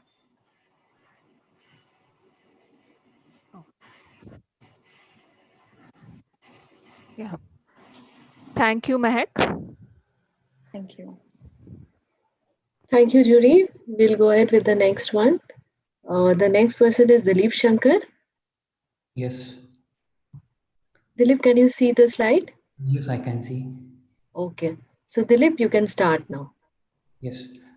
Good morning, everyone. I'm Dilip Shankar, founder of Accord Innovation Private Limited. Let me start my presentation by asking you a very simple question. So why do people go for hospital? The obvious answer would be either to get treated or to get cured.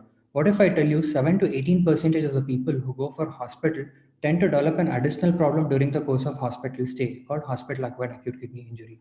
And this is one of the problems which is commonly seen in ICUs up to 50% and 39% of post-major surgeries. So once patient developed this problem, they had to spend 3 to 7 days extra in ICU along with the associated expenses. And the current golden standard test, which is called as a serum creatinine, which is a late marker by 48 to 72 hours. Hence, clinician is not aware what is ongoing with the patient kidney function. And this problem also has a higher mortality rate up to 50% in adults, more than prostate cancer, breast cancer, and diabetes combined, and it also accounts to total $10 billion cost of the global healthcare system. Introducing a solution called AKI Care. AKI Care is a novel attachment to any traditional Foley's catheter system, providing a new diagnostic tool to monitor kidney function on real time by analyzing urine. AKI Care device mainly measure two major parameters. One, we measure accurate urine output and urinary oxygen tension to monitor the renal perfusion status. And this device seamlessly fits into an existing workflow where we are capable of providing a real-time risk assessment and early diagnosis in first 30 minutes using our algorithms compared to the traditional 48 to 72 hours. And we are highly affordable for hospital as well as for patients. So we at Accord Innovation Private Limited, hoping that we are going to provide a right amount of information to a clinician about the patient kidney function and prevent all avoidable death from acute kidney injury. Thank you. This is Murli from Origin. What's the data generated so far? How does it compare to, does it correlate well with serum creatinine level? Yes, sir. So as of now, we have done a small pilot study, and so serum creatinine is going to give us only 80% of sensitivity. However, in terms of evidences, the combination of urine output and urinary oxygen tension can provide 94% of specificity and 93% of sensitivity.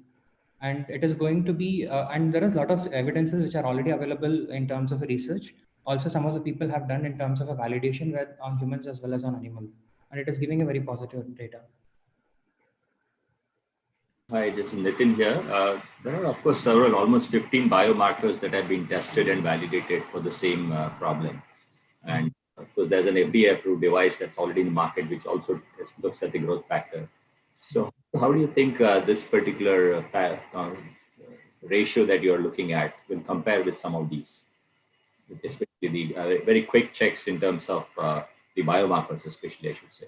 Sir, in India, we have only NephroCheck or we have NGAL, which is taking at least 6 to 8 hours or more than 12 hours. However, in other countries, there are NephroCheck, which is a biomarker-based test, and each test is more than 6,000 rupees per patient. For example, if a patient who is undergoing cardiac surgery is on risk of AKIs, every 2 hours they're going to test. And if you just rupees for every 2 hours, it is going to add up a lot of device. For example, our disposable is just 200 rupees where we can monitor the kidney function on real time for 24 to 48 hours. Okay, thank you. So do you have any plans to look at other markers beyond what you have just started with? Yes, sir. So as of now, we are looking for urine output and urinary oxygen tension for the risk assessment of acute kidney injury. And we have a very unique feature where we can automatically extract the urine sample from from the urine bag, and we can analyze any of the urinary biomarkers at the bedside. So we already have developed a marker for urinary dipstick where we are currently getting like 14 different parameters, and we are currently modeling different kidney function modelings, also for the disease progression.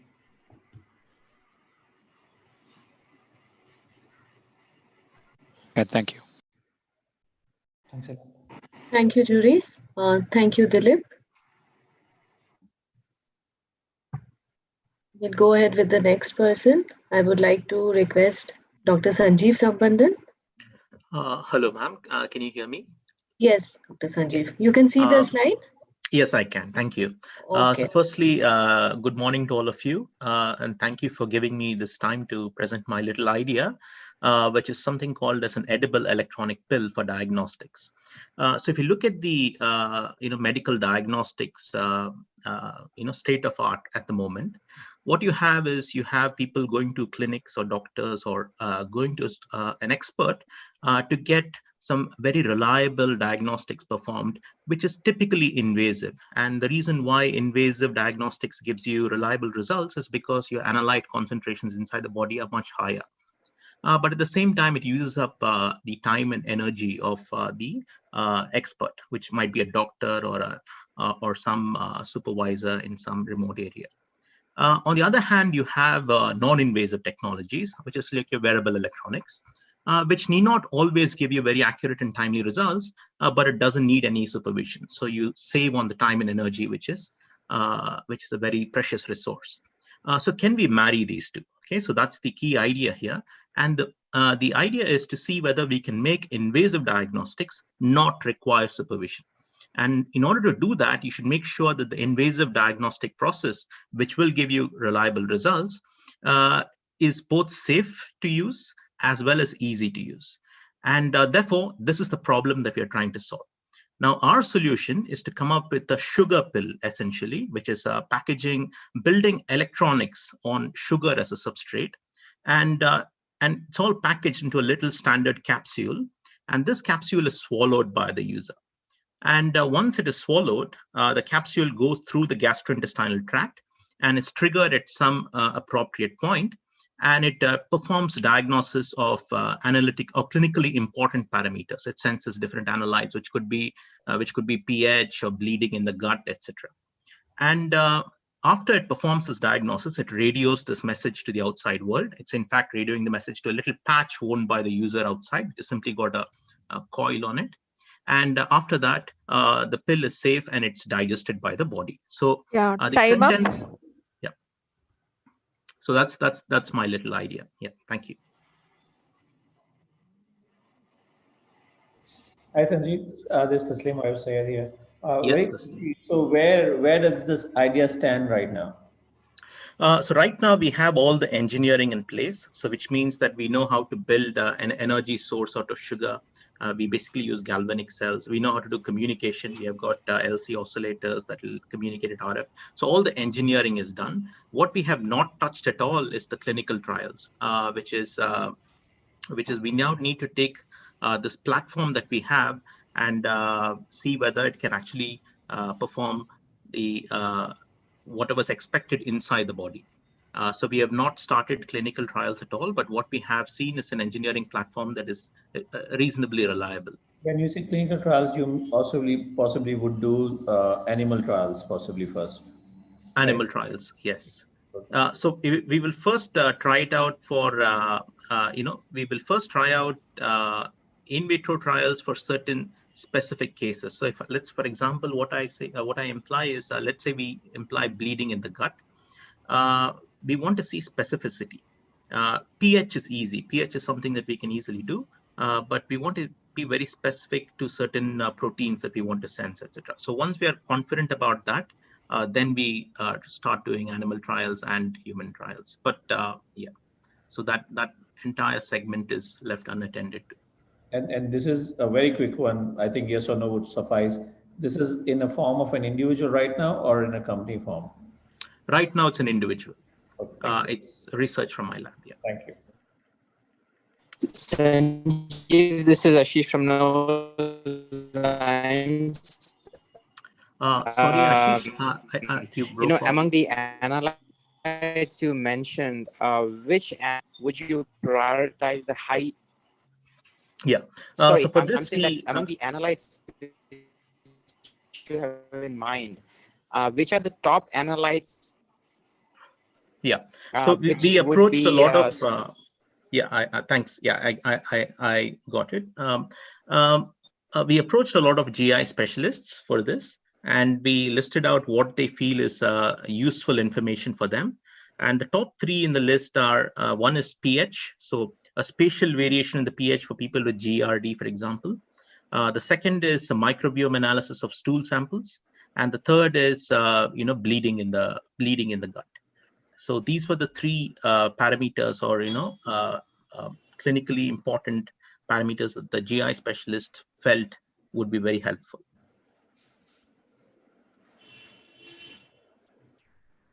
And so from a practical standpoint, do you expect the patients to take just one pill, or there'll be multiple pills with different detection systems, or how would that happen? Because it's going through the entire gut system at various spaces. So how do you manage to collect all this data? Good question. So for each analyte right now, the plan is to have a separate pill. Okay, now it could be merged. But there needs to be certain engineering problems that need to be solved. Now, for example, if it's pH that you want to sense, basically I would say two orthogonal parameters can be merged together in a pill.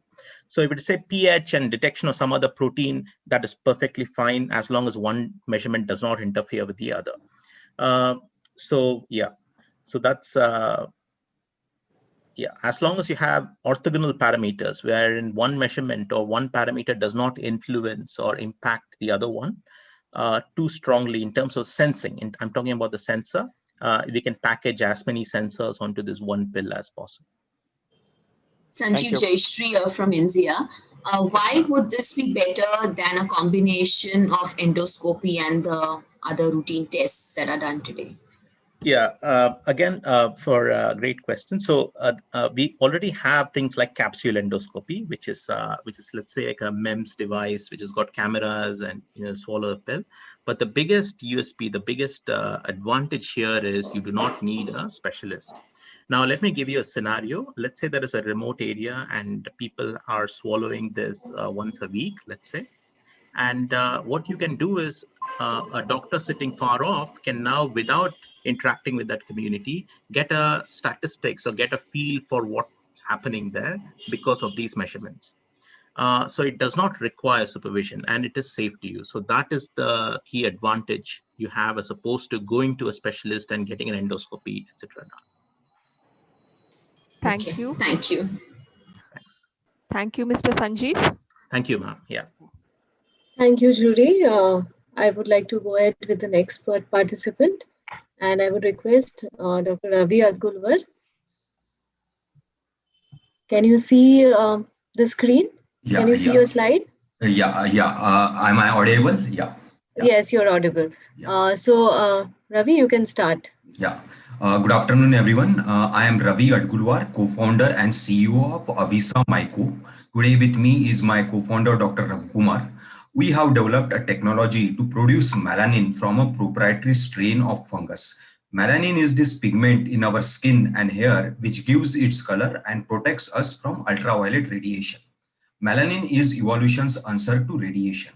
Melanin is a multifunctional supermaterial with amazing industrial properties. It can block UVA, UVB, and UVC, and hence can be used as a UV filter in sunscreen. It can block X-rays and gamma rays, and hence can be used as a shielding against radiation in aerospace, defense, and medical applications. And it can have many other applications. But currently, melanin is not used anywhere because it is costly. It is sold at $400 per gram, that is 8 times costlier than gold. And our technology solves this affordability problem. We can produce melanin at 10 cents per gram, that is 4,000 times cheaper, which opens up many new industrial opportunities which were earlier commercially not viable. Currently, we are focusing on cosmetics, especially sunscreen applications, because the current chemicals and nanominerals used as UV filters have problems. The chemicals in the sunscreen are damaging the coral reefs and the marine life they sustain. Many of the beaches in Hawaii and Florida have banned chemical sunscreen. Cosmetic industry is looking for an eco-friendly solution. The other problem is the chemicals and the nanominerals seep through the skin and get accumulated in the body and are not disposed of, and which causes many side effects. US FDA has ordered a safety review of 8 major sunscreen ingredients, which safety review is currently on hold under law pressure. We believe our melanin can be the solution to the current problems faced by the UV blocking industry, as melanin is biodegradable, safe, and effective UV blocking solutions. We plan to file a new drug application, NDA application with US FDA, as sunscreen is considered a OTC drug in US. We have raised our pre-seed round and we are in the process of currently raising our seed round. Thank you.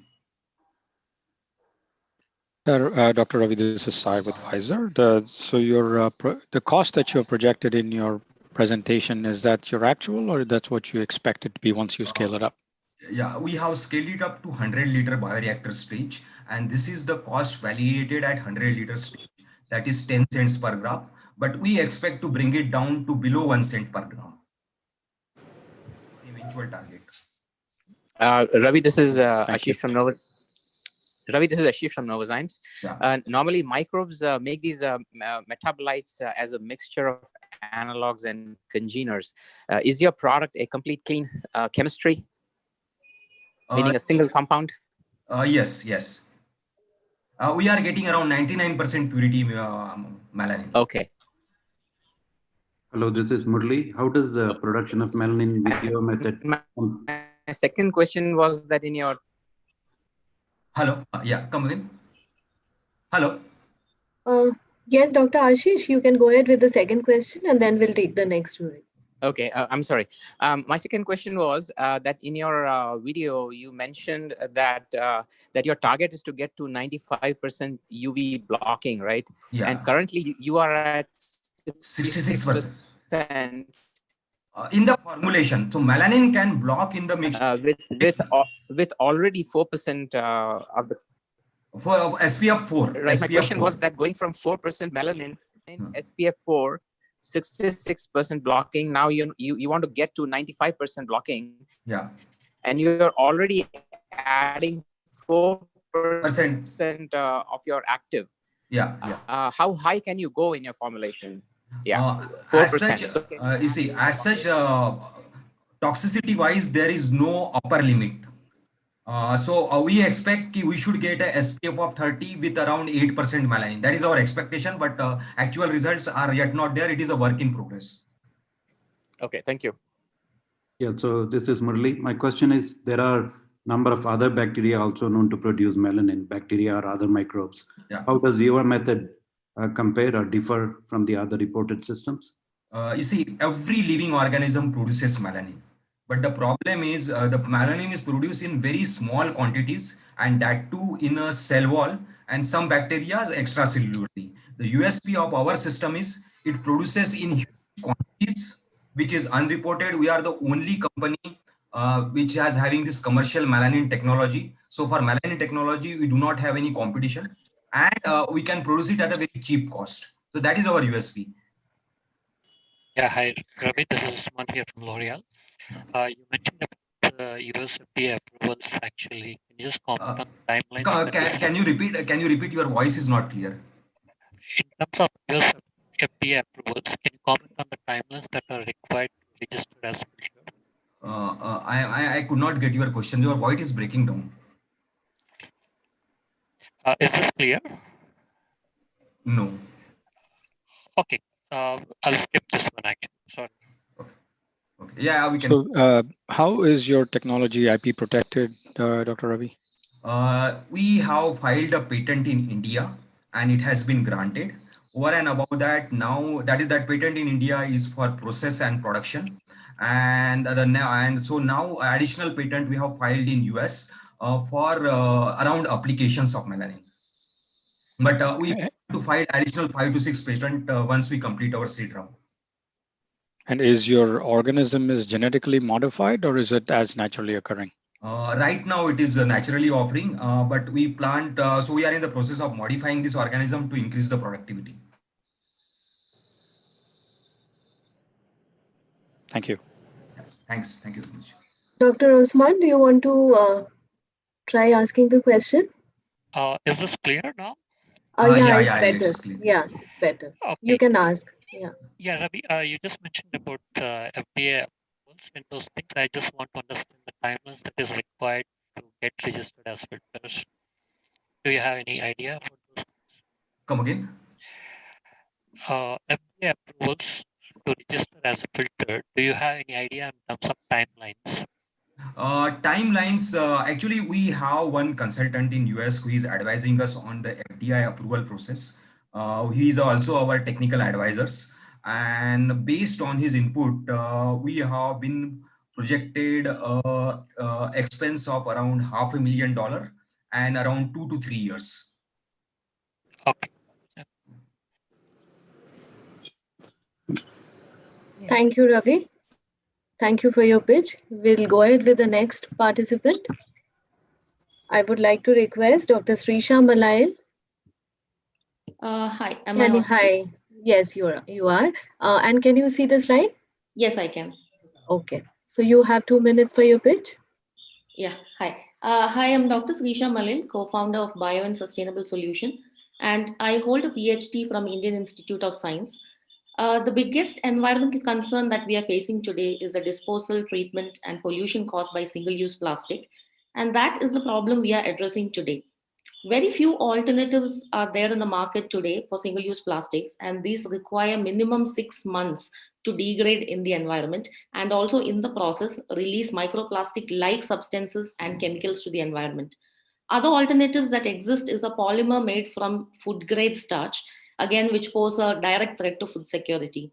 Our solution is a 100% biodegradable alternative to single-use plastic, which degrades in less than 60 days. This material is made from natural plant fibers and latex. The natural fibers are obtained from various agro waste by fermenting them in an innovative biogas plant where the agro waste is fed as it is without pulverization. Therefore, by controlling the fermentation time, it is possible to extract natural fibers as maybe long as 2 meters in case of banana stem, along with biogas and fertilizer. The fibers obtained in this manner is heat pressed at 120 to 150 degrees, wherein the fiber forms a mat-like structure and which is again sprayed with latex to make it water resistant and flexible. So our value proposition is a 100% biodegradable alternative for single-use plastic, which composts in less than 60 days and which is at least 3 times cheaper than any other product in the market. This is because the natural fibers are a byproduct of fermenting agro waste, which makes the cost of substrate and processing zero. Since the process of natural fibers occurs at farm level, this process ensures additional income to farmers through sale of natural fibers and also access to clean energy and fertilizer at very low cost. This also creates circular economy from waste and also ensures the triple bottom line of sustainability. Thank you. Yeah, one Paresh Vora. Can it be used for this rice husk or whatever that is a big problem in Punjab and all in the winter? So we have not done from rice husk, but we have done from paddy straw. Isn't that same? Isn't paddy and rice same? Oh, not husk, sorry, the straw. I meant the straw, sorry, I used wrong. Not from the husk. The husk fibers are too minute. Yeah, basically straw is a problem, right? Yes, we have done from straw, we have done from banana stem, sisal, hemp, flax, and quite a lot of other substrates. Ashwin here. What is the production per kg or per acre, whatever the waste you get, how much fiber you can produce from that? And second question to that is, how are you competing with the cost? Because these technologies are good, but then the cost of production is way, way higher. So how your technology is answering that?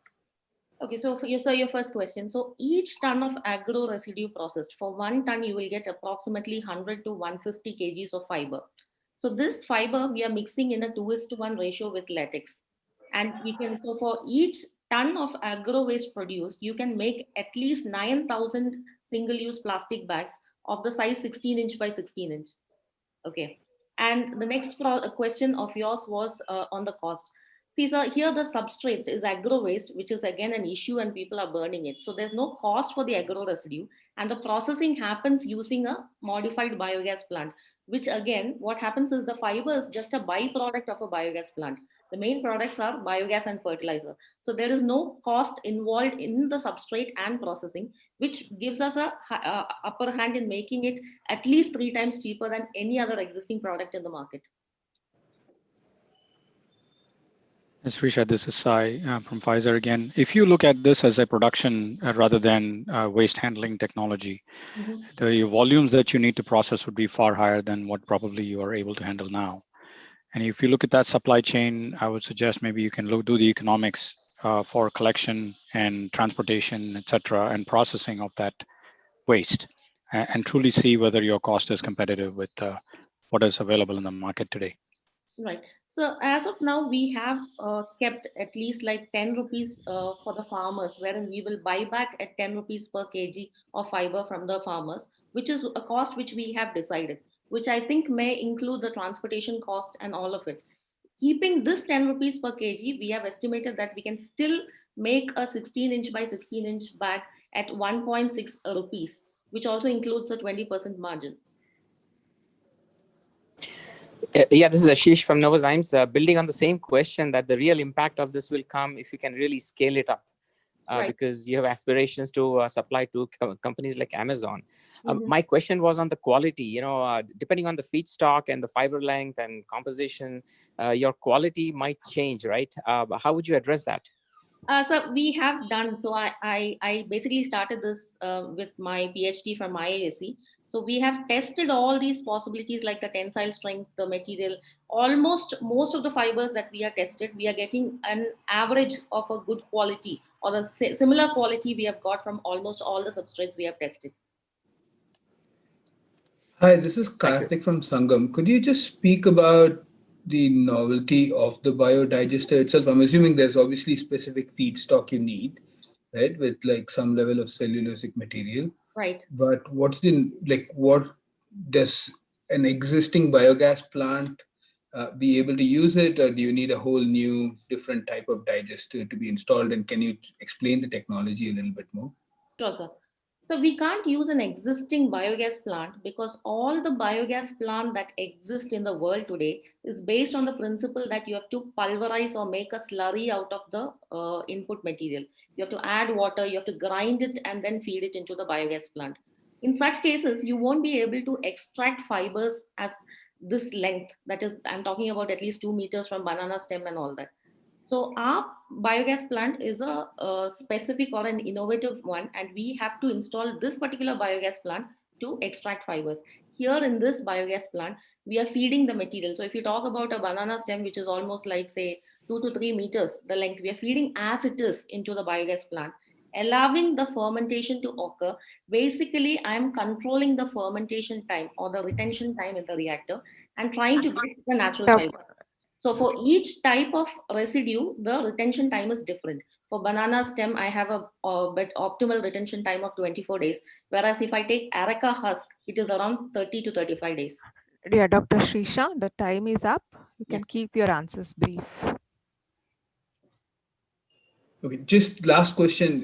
What can you do a 50 to 100 ton day plant? Sure, sir. So we have already operating a 1.5 to 2 ton processing same biogas plant with different substrates. It's just that we are doing it on agro residues, but without fiber recovery. So we have this design already in the market for various other substrates. We're just modifying it to accommodate the fiber recovery. Okay. Thank you, Dr. Srisha. Thank you. Thank you, jury. Thank you. We have the last pitch for today, and I would like to request Prerna Tonke to present. And you can see this slide, right, Prerna? Yes, ma'am. Okay. So, Prerna, your time starts now. Okay. If you believe there's a magic on this planet, yes, it is definitely present in the water. Clean drinking water is the secret of healthy life. Hello, everyone. I'm Dr. Prerna Tonke presenting NanoPul, a step towards clean water. Access to clean drinking water is becoming a major challenge all over the world. With the 1 death per 90th second, India is running towards its next epidemic just because of the waterborne diseases due to the 3 major contaminants present in the water: TDS, heavy metals, and the microbes. Instead of having a multi-million-dollar water purifiers market in India with the CGR of the 22%, only 3% of the India's population they uses the water purifier. This is mainly because unaffordability, lack of awareness, and most important, we do not have a single product in the market that can remove all these 3 contaminants in the single product. Thus, we at Dew Technology have developed a solution called NanoPul, which is a multivalent 2-stage water purification system. In the first stage, we have utilized nano-engineered hybrid crystal structure, specially made up of aluminum and polymeric unit to remove the TDS. And in the second stage, we have utilized copper and zinc unit, which is the hybrid crystal structure with the absorption capacity 3000 mg per gram that possibly allows absorption of the heavy metals, and walls of the copper allows a antimicrobial capacity. Currently, we are impacting around 7,000 lives in all over the Maharashtra by implementing this technology into the community filters in some schools and colleges as well. We are also working on some of the water awareness camps. This is an affordable and scalable technology that costs around 1,000 rupees per unit per household purifier with the margin of 80%. Recently, we have been approached by some of the real estate business and the beverages industries for more than 1,000 units till mid 2020. The electricity requirement is a optional here. If the trends continue, soon we will become a multi-billion-dollar company. So let's work together for clean, green, and healthy future. Thank you. Paresh Vora here. Can I just quick question? What is the highest TDS you can handle? Sir, we have tested it for the 1,000 ppm TDS, and then it comes down to the 300, means 200 to 300 in the range. Okay. What about like 2,000, 2,500? Do you think it can handle? Yes, it can handle it, but probability like whatever the analysis we have done throughout the India, we got to know that 1000 ppm is the maximum TDS that we can. No, not well. That's not true at all. In Gujarat, it's very common to have 1500 plus and even 3000, 3500. Yes, sir. It's a life of the purifier is the 4000 liter, and if we allow for it's like it can reduce the life, but we can recycle it for the 4 times. So if the life is get reduced, we can recycle it again and we can reuse it. So Prerna, is your crystals are they recoverable or are they one single use?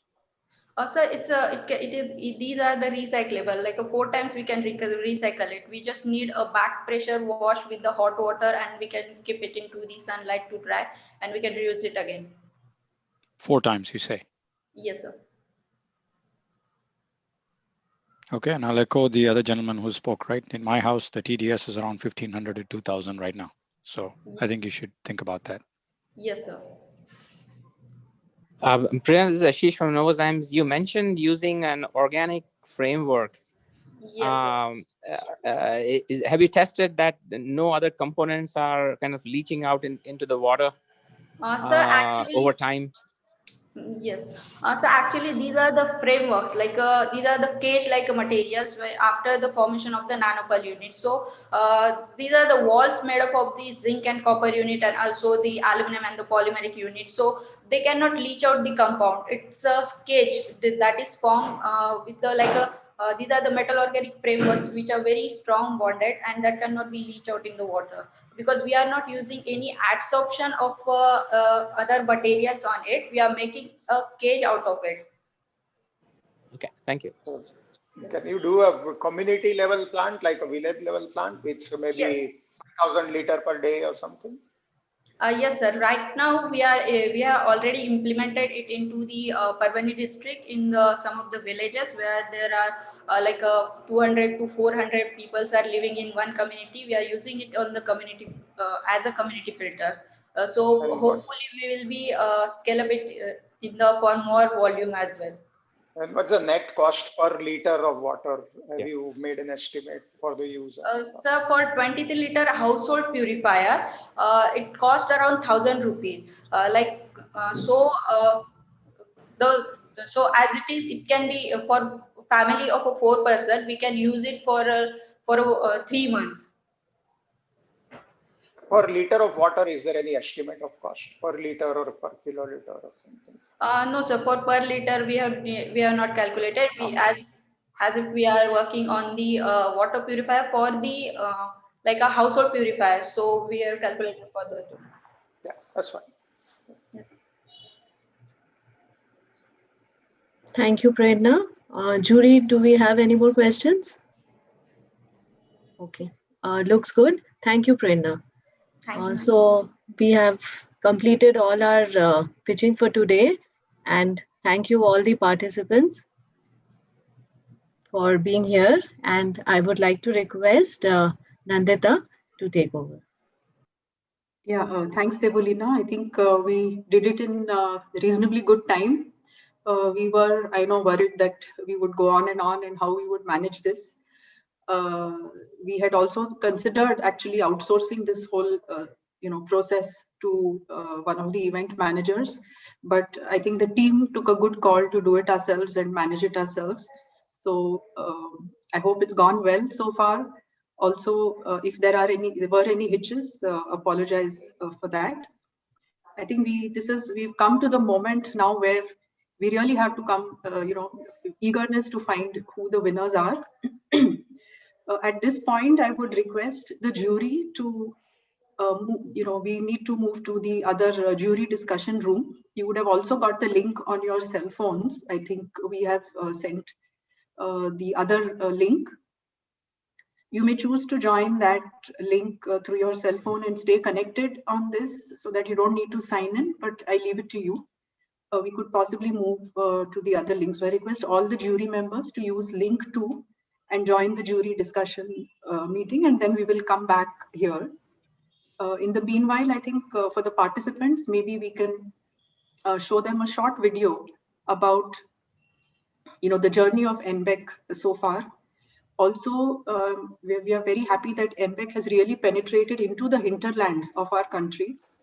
So we will also take a short glimpse of the participants from the tier 2 and tier 3 cities, of which we are so very delighted to have them.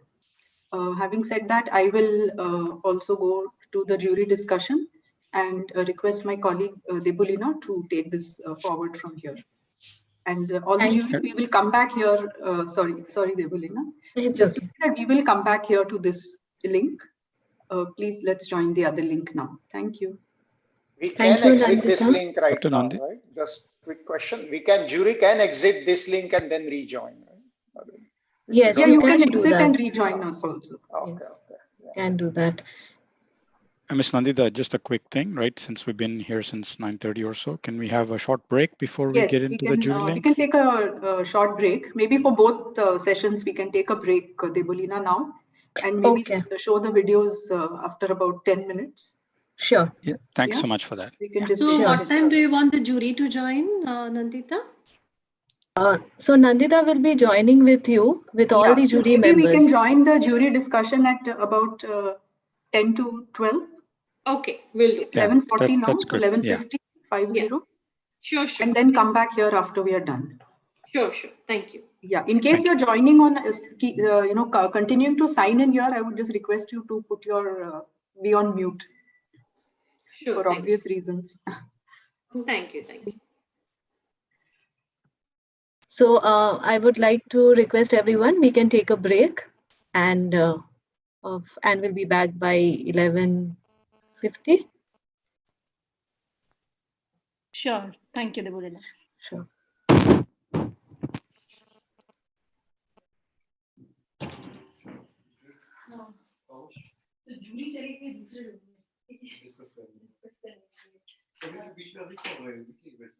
अभी फिर वही दिखाएंगे कैसे how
Hello, everyone. I hope everybody is back from the break.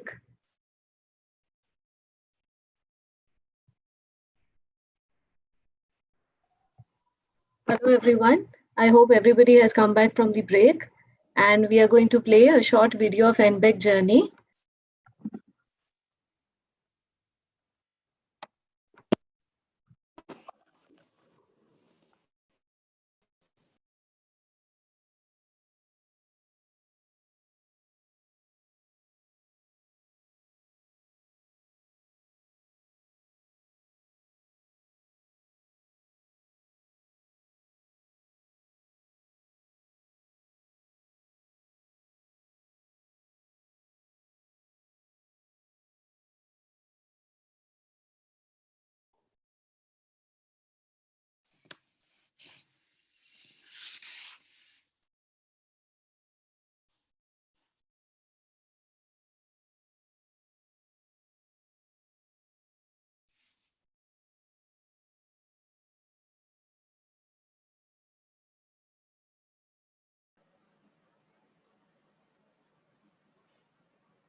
Good afternoon, Srimati Anju Bhalla.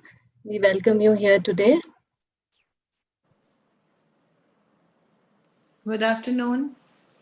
This is Debolina from CCAMP, and we have we have Bhavisha Debarshini Chandrika from CCAMP and Dr. Niranjan also.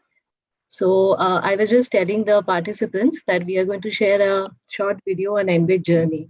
So I'll just try sharing the screen, and we all can have a look at that. Have I joined too early? No, it's fine. It's perfectly fine. We are glad that you've joined. Okay. So, Srimati Bhalla, it is like jury has gone to the jury discussion room. All the pitches are over. And they have gone to the jury discussion room to decide on winners. So by the time we watch videos, probably they should be back. Okay. Okay. Otherwise, if I wanted to log off and rejoin, what would be a good time? 12:30 would be a good time, ma'am. Okay. That would be good. Yes. I think I'll do that then. Sure. Okay. Sure. Thank you, ma'am. Thank you.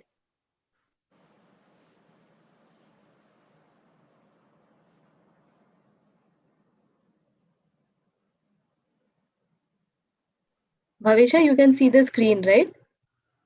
Yes, you can Okay. start.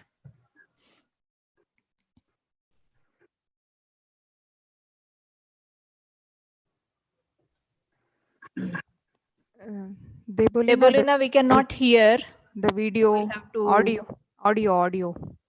Sorry, I'll just try again. Yes.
that for previous years you all have had such a wonderful response that I'm confident that this year you're going to go much, much higher than what it was earlier. So heartiest congratulations to all of you, and it's a real pleasure to officially launch this WIC.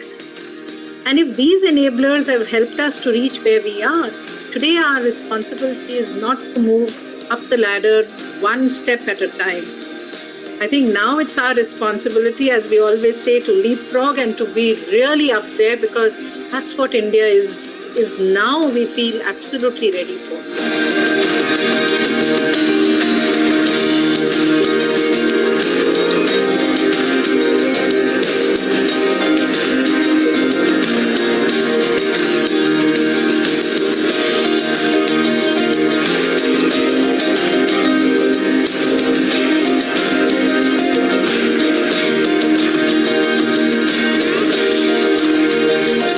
It's always such a pleasure to participate in launching this year's NBEC, like it's always been every year.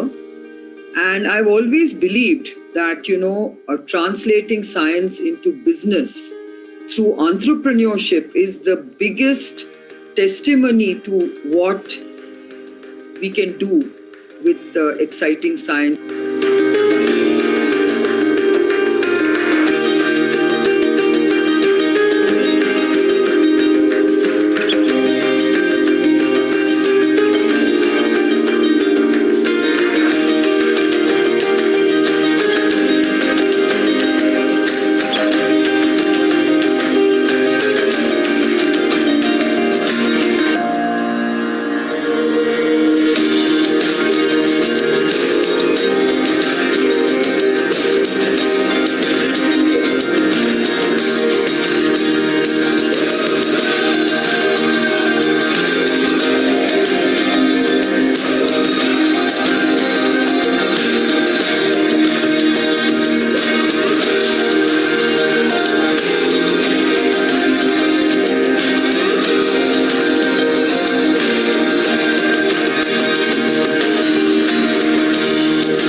Particularly the feedback received on the pitches has tremendously helped us to transform our pitch decks and improve our value proposition.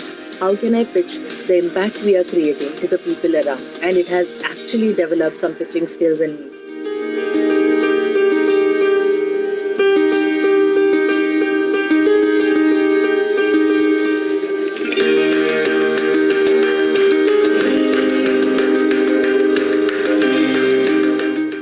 Scholar at IIT Gandhinagar.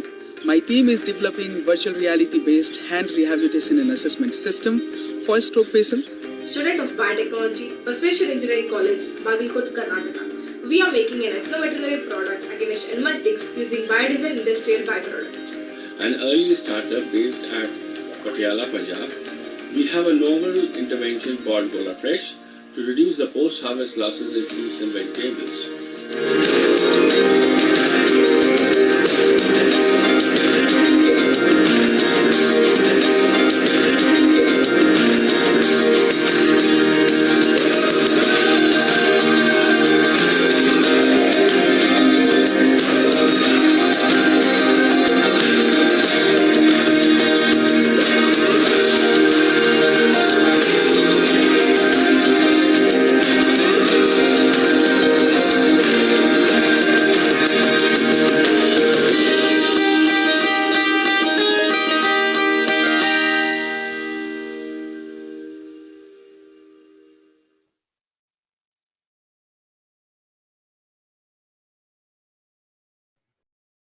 Thank you, everyone, to be a part of our journey in this NBEC 2020. So next, I would like everybody to watch a short video. As Nandita had just said, NBEC has not only penetrated to metros, but to many other cities and towns all across India. And so what we did, we got some snippets from our participants from across tier 2 and tier 3 cities. And we have made a short video. So I would like to request Dr. Bhavisha to share the video with all of you.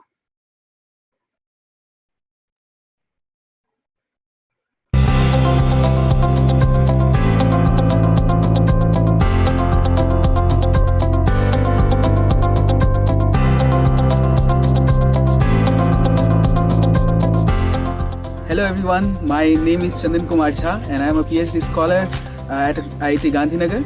My team is developing virtual reality based hand rehabilitation and assessment system for stroke patients. The objective of our product is to make the rehabilitation therapies engaging and accountable by means of virtual reality games. The entire BREC program has been a very phenomenal experience for us, particularly the feedback received on the pitches has tremendously helped us to transform our pitch decks and improve our value proposition. And therefore, we would like to thank the entire BREC team for making this event successful and helpful for us. Thank you. Hello everyone, this is Kalyani Shinde, founder and managing director of Godam Innovations Private Limited. We work into agri-tech sector. We specifically work into onion ecosystem. We help farmers reduce post-harvest wastage. We are working towards redefining smart warehouse. We are based out of Nashik in Maharashtra. Working with NBAC in the previous rounds have really helped me to understand how can I pitch the impact we are creating to the people around, and it has actually developed some pitching skills in me, and also how the numbers look like. Other than that, the learnings have really been good because the inputs which have come from the jury is actually going to help me in the future for scaling the business and for increasing the impact we are creating for the farmers. So thank you so much. My name is Sanjay Saxena and I'm the founder and CEO of AgFarm Bioinnovations, an early startup based at Patiala, Punjab. We have a novel intervention called Vola Fresh to reduce the post-harvest losses in fruits and vegetables. The product is cost-effective, eco-friendly, energy neutral, and non-residual. Apart from it is eco-friendly, it is user-friendly, and it enhances the shelf life of the fruits and vegetables by 7 to 21 days on an average. The guidance of the speakers and the mentors in the NBC bootcamp have been of immense help. However, the duration in one-to-one session was too short. So the one-to-one session of the selected pre-final startup should be for a longer durations with detailed deliberations. The overall experience and participation in the NBEC 2020 was a very good and exhilarating experience. Thank you. Hi, we are Raman and Lakshman from Backyard Creators. We are a startup building an innovative tech to solve medical, social and environmental problems. Mainly we are working on adhesive non-surgical hearing aid for by birth and totally hearing loss patients. What problem we are going to solve is there is no more implantation surgery needed for the hearing loss. And we have developed our knowledge through the CCAM bootcamp. The CCAM bootcamp is very helpful for us, and we have a clear view about after the mentoring section about our business model. Mainly we are very well known about our business model now. Thank you for that CCAM. Hello everyone, I am Nikita Chingalgi, student of Biotechnology, Basveshwar Engineering College, Bangalore, Karnataka. We are making an ethno-veterinary product against animal ticks using biodiesel industrial byproduct. It was a great opportunity to participate in National Bioentrepreneurship Competition. It was so encouraging for us to understand and learn more things through the team of NBC. The sessions were helpful for our pitch in more efficient, effective and even to make more competitive. Though mentors made it still easier by guiding us in the right direction after every presentation. This made us more confident to start entrepreneurial journey. Thank you CCAM team for making it easy, informative and giving us this opportunity. I'm Ekta Kishore Gompulwar from MITWPU Pune. Our leader is Shraddha Khobrakade. Our domain is antimicrobial resistance. We are solving the problem of antimicrobial resistance on the catheters by coating the catheters by the polymer and the herbal essential oils. By performing in MBEC camp, it is a great experience, and there are a lot of learning things we can get from it. That is presentation skills and how to enhance our research work and how to study about the future goals and the market value of our product. Thank you.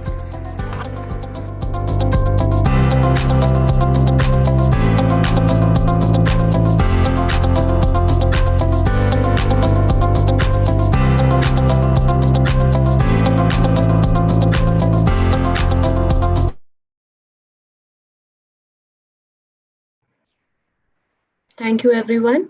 I would like Dr. Niranjan to take over.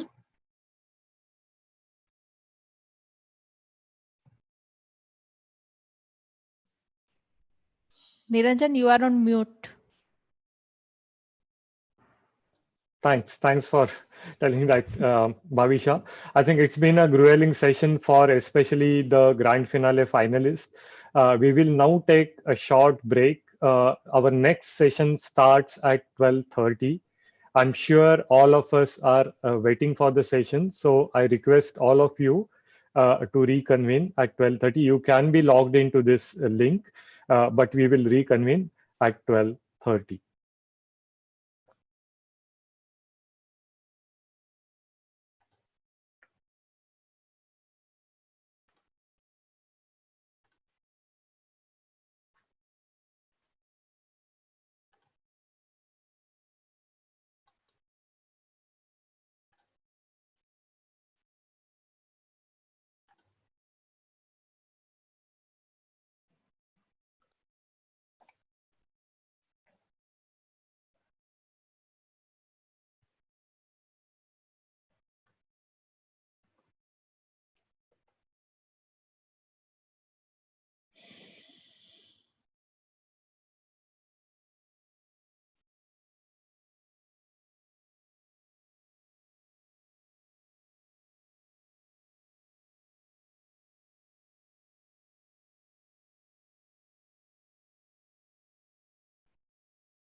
Good afternoon, Dr. Devan.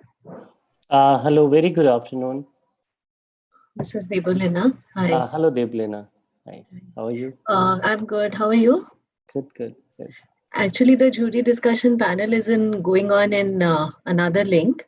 So we are now waiting for them to join back so that we can have your address and the winner announcements. Sure. So it seems there is some time. Should I log back again in maybe No, another I 5-10 think minutes?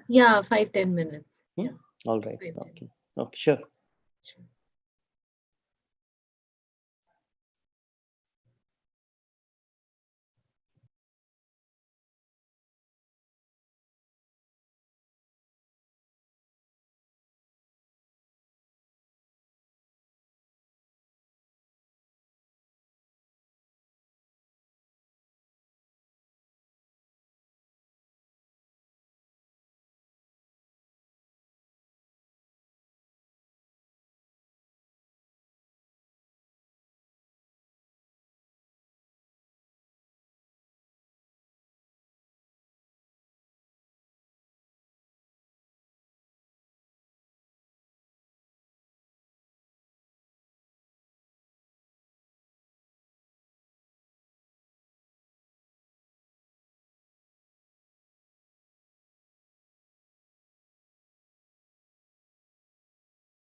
Thank you all for rejoining. I think the grand jury is still in discussion to choose to pick up the winners.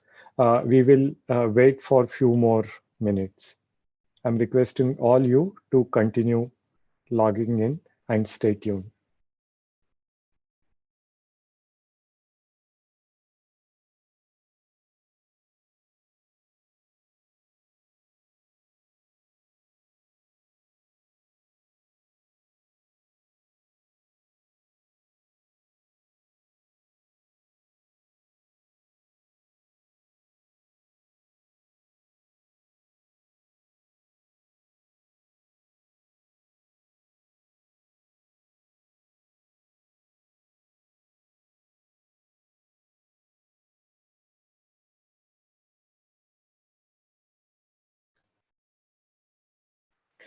I just received message from the grand jury room.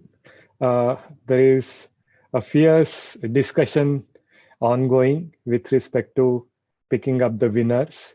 It will take about 10 minutes, 10 more minutes, requesting all of you to please continue logged into this meeting room and let's wait for our jury to reconvene.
Thank you all for your patience. A grand jury is still in discussion, and the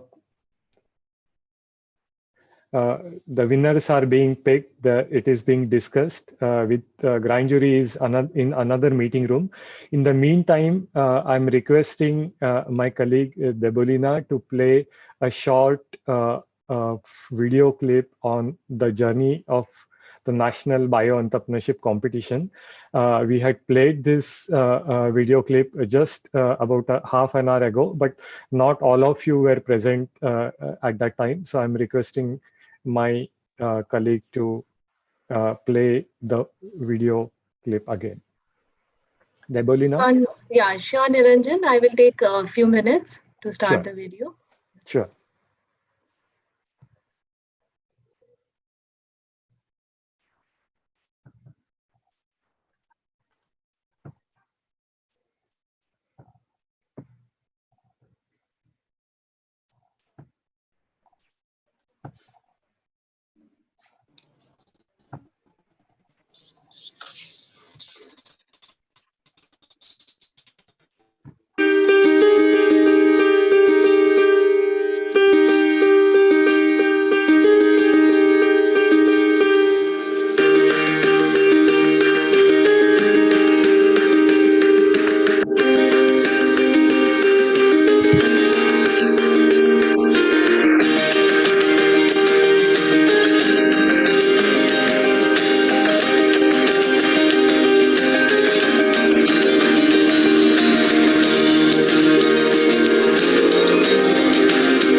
previous years you all have had such a wonderful response that I'm confident that this year you're going to go much, much higher than what it was earlier. So heartiest congratulations to all of you. And it's a real pleasure to officially launch this big.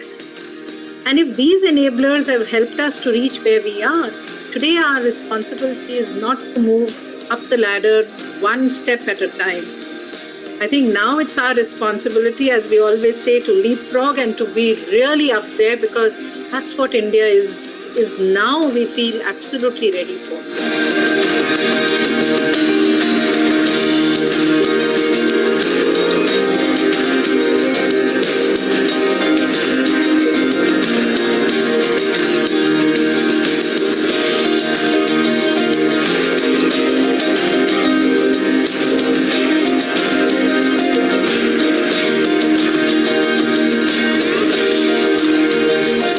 It's always such a pleasure to participate in launching this year's NBEC, like it's always been every year. And I've always believed that, translating science into business through entrepreneurship is the biggest testimony to what we can do with exciting science.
Particularly the feedback received on the pitches has tremendously helped us to transform our pitch decks and improve our value proposition.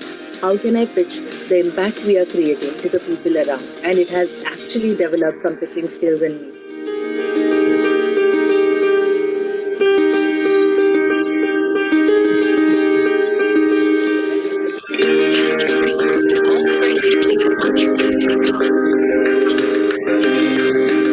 I'm a PhD scholar at IIT Gandhinagar.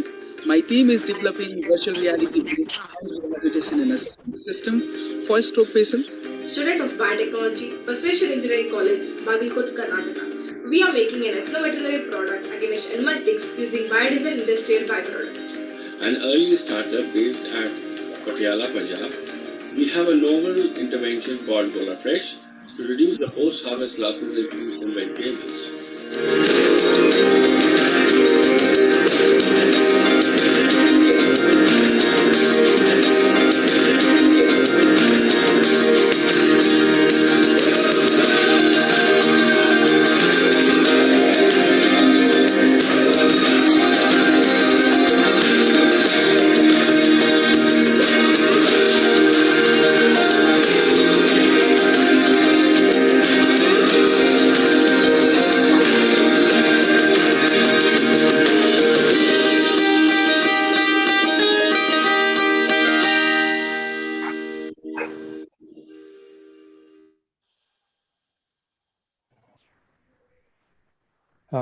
Thank you, Debolina.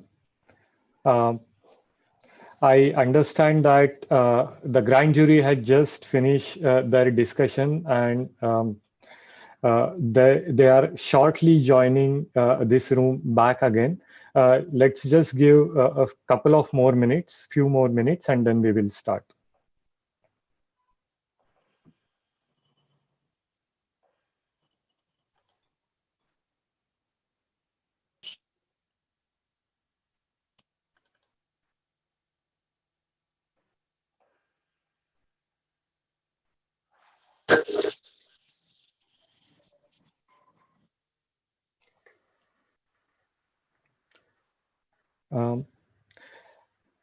Welcome back to all of you.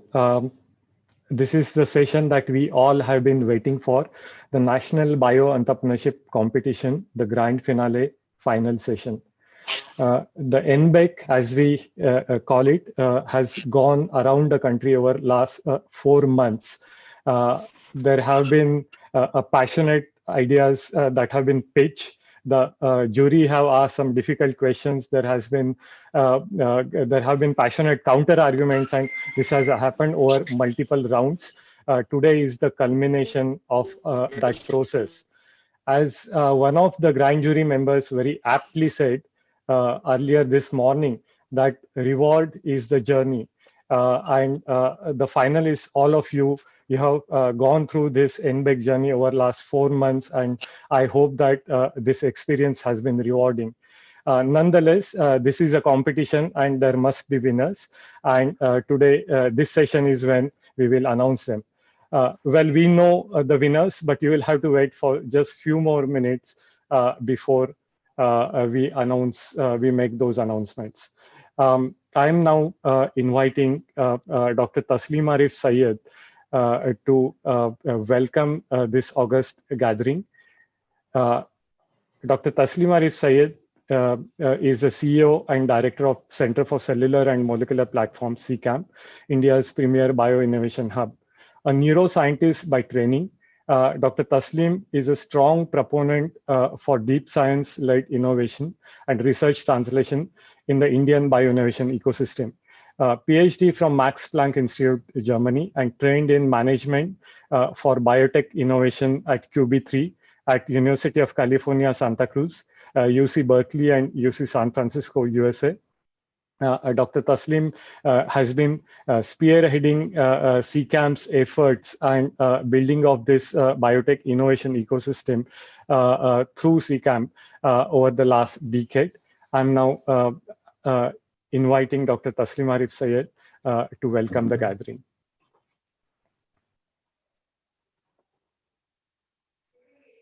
Thank you so much, and good afternoon, everyone. And participants from the US, a very good evening. Honorable Deputy Chief Minister who was to join, couldn't join for something. Dr. Swaroop is joining through the video message. Dr. Kiran is joining through video message. We have Dr. Bhala and Dr. Devan who would also be here. So warm welcome to everyone and the other dignitaries.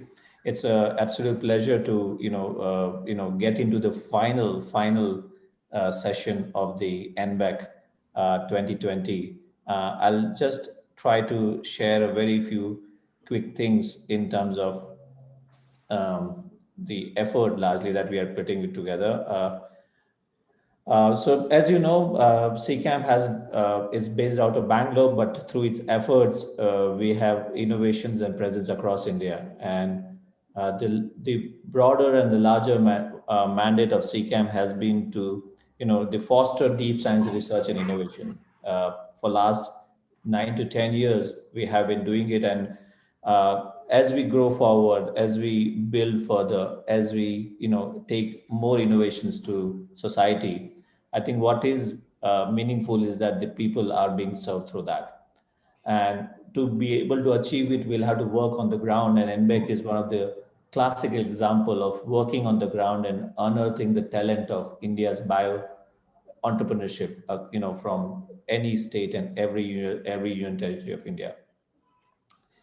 As we know, and you just heard in the clip from Kiran, Dr. Kiran Majumdar, that science entrepreneurship is actually a phenomenal vehicle to take scientific knowledge to the next. And scientific knowledge reaches its maximum when it actually solves a societal problem. I think we all clearly know that, and I'll not say much time. We have many examples, as recent examples, 2 quick examples that we talk about today. The brilliant technology in terms of the mRNA-based vaccine is a brilliant scientific understanding that people have been able to build. And the first 2 approved the vaccines are both based on the mRNA delivery technique. So it's clearly shows that how new science will constantly change the way we will be able to help the society around us. And what we, all of us as scientists and the innovators want to do is to make sure that we can build new capabilities. What we heard through the morning today is actually very, very exciting. We heard many, many new ideas which would represent the way going forward, that those were the new innovations which will serve the society. And India, we are seeing completely change in landscape in bioinnovations. A lot has actually come from the BIRAC, the establishment of BIRAC and BIRAC support, which is actually a funding partner as well for the NBEC and the BREC per se. This has been a broad impact of CCAM as in the entrepreneurship vertical. While we have a research technology platforms are different, but what you see is that the ability to constantly engage with innovations and do it, and then have a few of the products already serving people has been very, very important. So this is what you call it investment, not financially, investment in deep science innovations. And when are those, I just wanted to share when those innovations become actually valuable, right here. In around late March, early April, we launched CCAM COVID-19 Innovation Accelerator, which was an attempt to answer the unavailability of healthcare solutions for India for COVID-19. We didn't have much coming our way, no import, no availability of other testings, ventilators, and so on. And we, along with many partners, actually launched this accelerator to identify innovations right in our backyard and see if those are ready to actually deploy them soon enough. And through through a month's exercise, we actually had 1,100 innovations came within a month, which were assessed by a very strong expert team over a month, and 31 were actually picked to then help with deployment. And I'm very happy to say that out of that, while this is an older number, almost 22 to 23 products are in market serving society. And that is actually a real outcome of what you say investment in building innovations. This was possible, 1,100 innovations came around, and this were possible because last 10 years we have invested in building innovation quotient. And that is something we have to do for helping the society in challenging times like this that we are facing right now. At the same time, CCAM is anchoring two of the largest COVID-19 diagnostics programs, again, working with startups and industry partners to build capacity in COVID-19. The reason I brought it out is that this all happened because when you actually have been helping bioentrepreneurship talent somewhere, and NBAC is a classic example, as I mentioned, to pick people from the ground on a platform which is completely unbiased and anybody can connect without any affiliation and go on the merit of the idea forward. This is NBEC. Previous years we saw in 2017, 2018, 2019, where we were able to actually physically meet and do it. These are the different times, but we were able to constantly, amplify the ideas across India, select them, and then nurture them across. And as Professor Vijay Raghavan said, that for a truly innovation-led entrepreneurship requires link between academia, entrepreneurship, and commercialization. And efforts like NBAC are those bridging gaps because we have on one side strong academic connections through various institutes, DBT, BIRAC, and other agencies. We have a strong entrepreneurship diaspora right here. And then the industry, which has become a very important, perhaps the guiding light for us to build those innovations forward. So this is very, very important, the way it is going forward. We launched the NBAC 2020 in September. We are now in December. And over the last 4 months, as my colleague, Dr. Niranjan Joshi said, that we have actually worked hard to take those 3,100 applications and step by step come toward today for a finale. And hopefully we'll have the announcement very soon. Again, we'd like to thank the industry partners who have actually grown exponentially as we have grown in the NBAC journey over the last 4 years. So as I mentioned, those innovations were from across India, including student teams. You can see that representation was there. This is very, very heartening because numbers are important, not to actually say that, okay, these are great numbers. Important is that we are able to attract more and more, curious minds, more and more innovators, and tell them that please share your ideas and build that further. today, after all these efforts, we are here with the help of BIRAC to actually build this platform under BREC, and looking forward to work with you all. I would say, while the competition is built as a pull mechanism, it is not the end of the journey, as rightly said. I think it is actually a journey where some of the winners will be now hopefully handheld by the industry and then taken to the journey next one. I cannot end this presentation without thanking people behind the BREC and NBEC who actually made the entire journey possible, who have worked effortlessly in terms of for taking this forward and building it to the next level. Again, I would like to wish all participants all the very best. Thanks for the industry partners. Of course, many thanks to Barax, who has believed in the idea of BREC, believed in the idea of NBAC for the last 4 years. And hopefully we will continue to do better. And thank you all my colleagues here who are mentioned, Nandita, Niranjan, Bhavisha, Debolina, Rijesh, Ramya, and also Dr. Diwan and Dr. Shilpi from BIRAC for the continuous support to the program.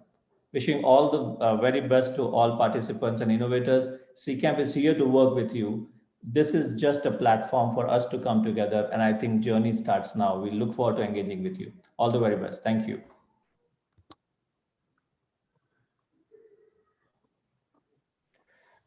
Thank you, Dr. Taslim.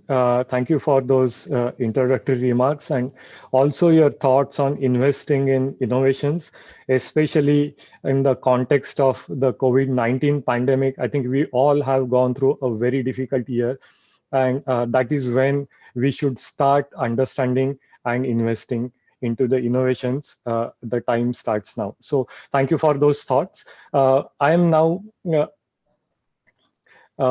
going to introduce Dr. Renu Swarup. Of course, for the Indian biotech ecosystem, she requires no introduction. Dr. Swarup is the Secretary of Department of Biotechnology, Government of India, and formerly Managing Director, BIRAC, where she was responsible for creating and operationalizing BIRAC. She was also a member of the task force on women in science constituted by the Scientific Advisory Committee to the Prime Minister, and also was awarded Biospectrum Person of the Year Award in 2012, as well as the National Entrepreneurship Awards 2017. Dr. Swarup will deliver her keynote address. Unfortunately, at the last moment, some urgent meeting came up with Union Minister Dr. Harshvardhan, and she couldn't be here in person, but she had sent a video message, and now I'm requesting my colleague to play it for this gathering. Thank you, Niranjan. I'll just take a few minutes to play the video. Sure.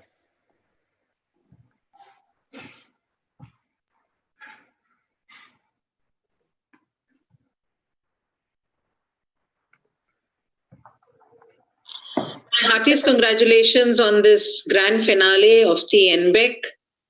I'm really pleased to see that there was such a tremendous response to this series of the NBEC, which was put out by the BREC Center or at CCAMP. The fact that you had a large number of innovators coming forward and put in their ideas for consideration itself is a recognition of the fact that we have a wonderful, vibrant ecosystem today. Congratulations, of course, to all those who have received the final awards. But I must say that each of you who's been an applicant to this NBEC is a true winner. The biotech ecosystem has been growing over these last few years, and BIRAC, which is the public sector of DBT, has worked to create this vibrant ecosystem along with all its partners. CCAMP, which is one of our very important partners, a big partner, and we have many other such big partners today across the country. Each of them have really put in a lot of effort to build this strong, vibrant ecosystem. We have more than 50 incubators today. We have 5 regional centers. each of them given the responsibility to work along with all the other stakeholders to see how we can attract the best minds, pick up the best ideas, and help them to go through this pipeline of taking an idea through translation to product. From finances to risk capital to technical handholding to mentorship to business mentorship, we try and see how we can offer all this to you. Because we are confident that you really are the ones who are creating this very strong enterprise for us. In these COVID times, we have seen how not only the biotech sector, but the startup ecosystem in the biotech sector has responded so beautifully. If in a short period of time we've been able to bring in indigenous diagnostics, of course, our whole vaccine story, looking at therapeutics, it's because we have this very strong foundation. Similarly, our confidence of achieving the 150 billion bioeconomy in the next couple of years is based on the fact that we do recognize that there is so much of strength in these young startups. Today, I'm very pleased that you have a large number of industries, investors, national and global, who've come forward to engage with us in this very important mission that we have of how do we build a strong, vibrant biotech ecosystem. Congratulations to all of you. I wish you great success, and I'm sure Dr. Tasleem and his entire team and my entire team at BIRAC is going to be with you as you move forward. This whole ecosystem that we have created, in fact, each of the scheme that we have released, set up, is based on the feedback that we get from you. We would love to see you grow bigger, grow larger, and not just serve our own country, but be the global best.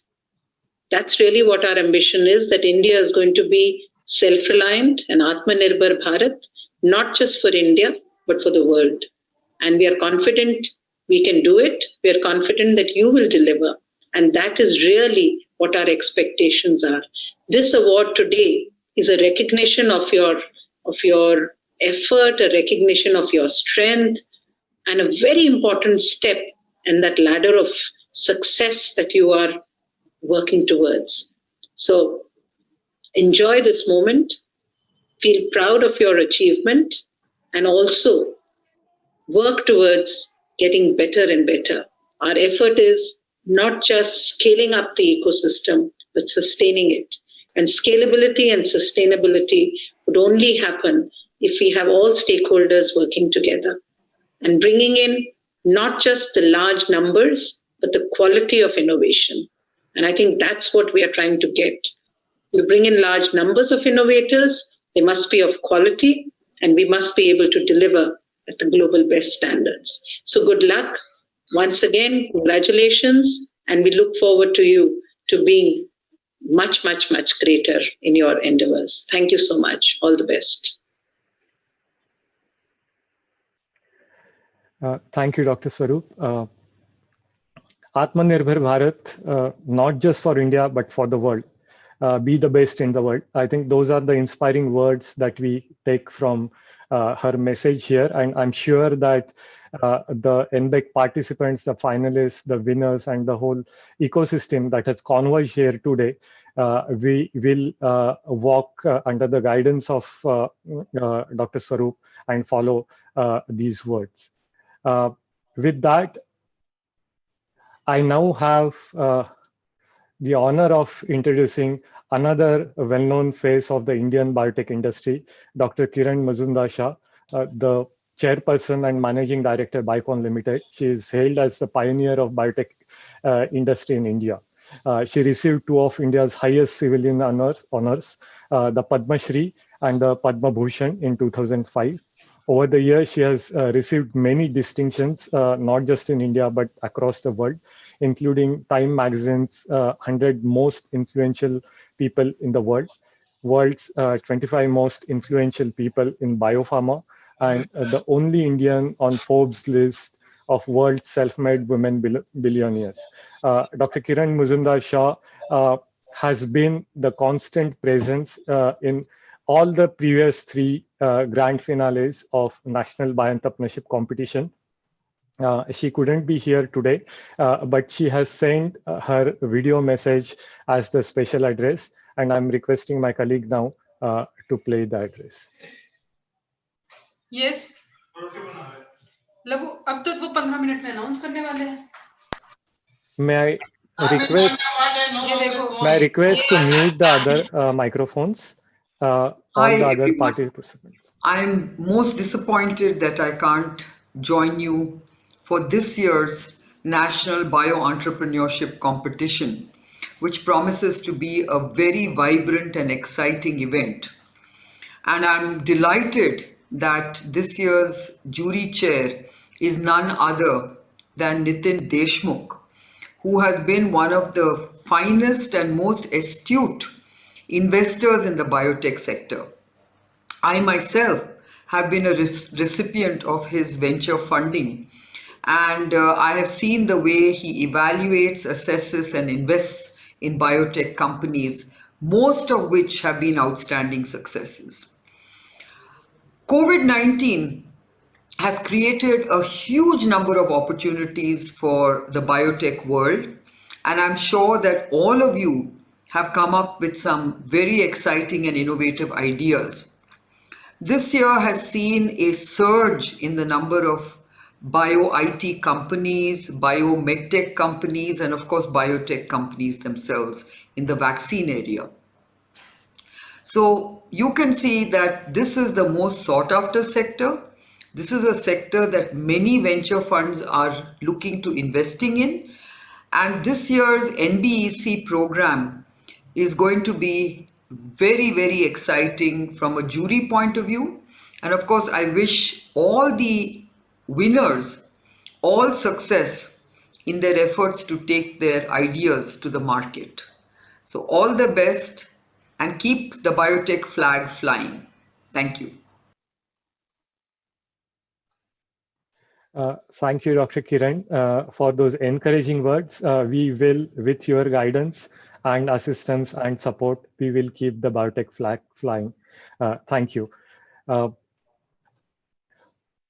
Moving on to our next speaker, Srimati Anju Bhalla. Srimati Bhalla is Joint Secretary DST and Managing Director BIRAC.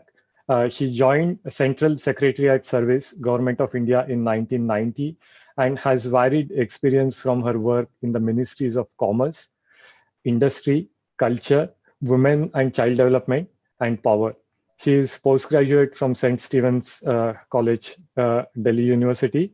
BIRAC, as you know, has been a constant supporter of CCAMP, as well as one of the main partner member of the BIRAC Regional Entrepreneurship Center, under which this competition is being organized. I am now requesting Srimati Anju Bhalla to deliver her speech.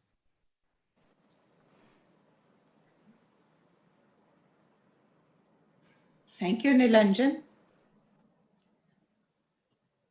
A competition or an event like NBEC actually is an event of winners. It's not just the participants or the actual awardees, but the people who have conceptualized this program, this competition, and the people who are carrying it forward on a day-to-day basis. I think you're all winners because it is your conviction, your teamwork, the partnerships that have been built over the years that have created, as ma'am said, a very strong foundation. And today I want to congratulate all of you, starting from Tasleem to Debulina, Nilanjan, all your team members, everybody at BREC, at CCAM. And of course, there's the BIRAC team, which is supporting you constantly throughout the years and doing a wonderful job altogether. I'm a relative newcomer to BIRAC and to the biotech sector. My introduction has amply made it clear that I don't belong to this sector, but I've learned so much. And I'm tremendously grateful for this opportunity to get this window into the sector, to work with the BIRAC team. And I just consider myself very lucky, very privileged. So it's an honor to be here with you all today. And congratulations to all of you, to all the participants in the competition. Everybody who applied is a winner. And I'm sure that over the years, they will continue to win and add value to the ecosystem that is actually going leaps and bounds. It's growing so fast. That's amazing. I mean, within the span of a few months, so much has happened. It's tremendous. Sometimes it's difficult to absorb that it's actually happened in a period of a few months. So what the next few years are going to do, one can only wonder. So congratulations once again, and all the very best to all the winners of and the awardees going forward. Thank you so much. Thank you, Srimati Bhalla. I think your and BIRAC's constant support keeps us going, and we look forward to that support going forward. Thank you. Thank you. And now I have a pleasure of introducing one of our own, Dr. Manish Diwan. Dr. Diwan is Head Strategy, Partnerships and Entrepreneurship Development at BIRAC. He has about 23 years of global industry and academia R&D experience in pharma biotech sector. He's trained in pharmaceutics, molecular pharmacology, immunology, FIC and BIC drug discovery, preclinical, translational, biomarker research, and early clinical drug development. He has also been, the reason I said that he is one of our own is because as a part of the BIRAC Regional Entrepreneurship Center, as well as for the National Entrepreneurship Competition, he has been a close a supporter, and I'm now requesting him to share his thoughts. Thank you, Niranjan, for such kind introduction. I think the entire stakeholder network that we have for biotech entrepreneurship is so closely knit that all of us are our own and really part of the whole effort. I must congratulate CCAMP, first of all, for running the 4th edition of BREC. And the very fact that it is the 4th edition, it itself reflects that there's a constant pipeline of such innovative ideas which are there and which require 4 months of evaluation. So it itself reflects the merit and the quality that is getting built up. I wish that out of 275 startups and 40 student teams who have participated in the BREC 4th challenge, many succeed with their original ideas and convert and translate those ideas into tangible outcome, products, technologies. If the same ideas cannot be cannot convert, as part of the startup journey, I think more evolved, iterated ideas would come out of these efforts. And all of you, with the collective strength of this ecosystem and the partners and the able support from this network, would get a lot of facilitation to move your journey and take it to a logical conclusion. As a part of enabler, as an enabler of the ecosystem, I think the BIRAC DBT's effort is to create provisions, for instance, for funding support. There are early stage programs like BIG, Sitare, eYuva, which facilitate at the ideation level. So I think many of you would like to engage into that. We also create incubation facilities like CCAMP is a BioNest incubator. Likewise, there is a network of 50 such bioincubation centers, which are specialized to provide nurturing grounds for biotech, particularly biotech-driven activities. There is a growing network of partners. And as we just heard, CCAMP is also a BIG partner. Likewise, the research institutions across the country which have the high-end instruments, the subject matter knowledge, uh, like relevant industries as well as investors, and many of them have their presence also here. So that network, which is a knowledge pool, that is also integrated. We also make conscious effort to create opportunities and platforms. BREC is one such effort. BR, uh, BRBC, BREC, BRBC, BRTC, 4 regional centers, they continuously make this effort all across the country to provide both national as well as uh, global networking opportunities for all of us. I think the very fact that within the few months of COVID, we were able to come up with so many solutions. The entire network of this incubation facility, there are 125 solutions which were COVID specific, which got translated and entered into the market. So it itself suggests that there is a remarkable amount of talent as well as capacities which are sitting and which needs to be tapped and channelized. So through this effort of BREC, BRBC, the BREC, CCAM, and the entire stakeholder community which has been supporting this activity, that is a provision. So I must congratulate again to all who have applied, first of all, and the team at CCAMP and BIREC, which has put together and make this effort a success. And I wish many among you would succeed. Few of them certainly would get acknowledged and receive the facilitation as winners. But I think as Dr. Sarup, Dr. Bhala, Ms. Bhala all suggested that this is a journey, this is a onward journey, and many would get succeed. Many would succeed in this endeavor. Thank you so much and wish you all the best. Thanks again. Thank you, Nilanjan. Over to you. Thank you, Dr. Divan. Thank you very much for those kind words, and we will continue to work towards the more such editions for the years to come with your support and guidance. I know that everyone is probably very eagerly waiting for the announcement. So without much further ado, I am now handing over the proceedings to my colleague Nandita for the announcement of the winners, as well as some remarks from the chair of the grand jury. Nandita? Yeah, thanks, Niranjan. Thank you. Yeah, I think everybody is waiting eagerly for the results, and we shall get to that very soon.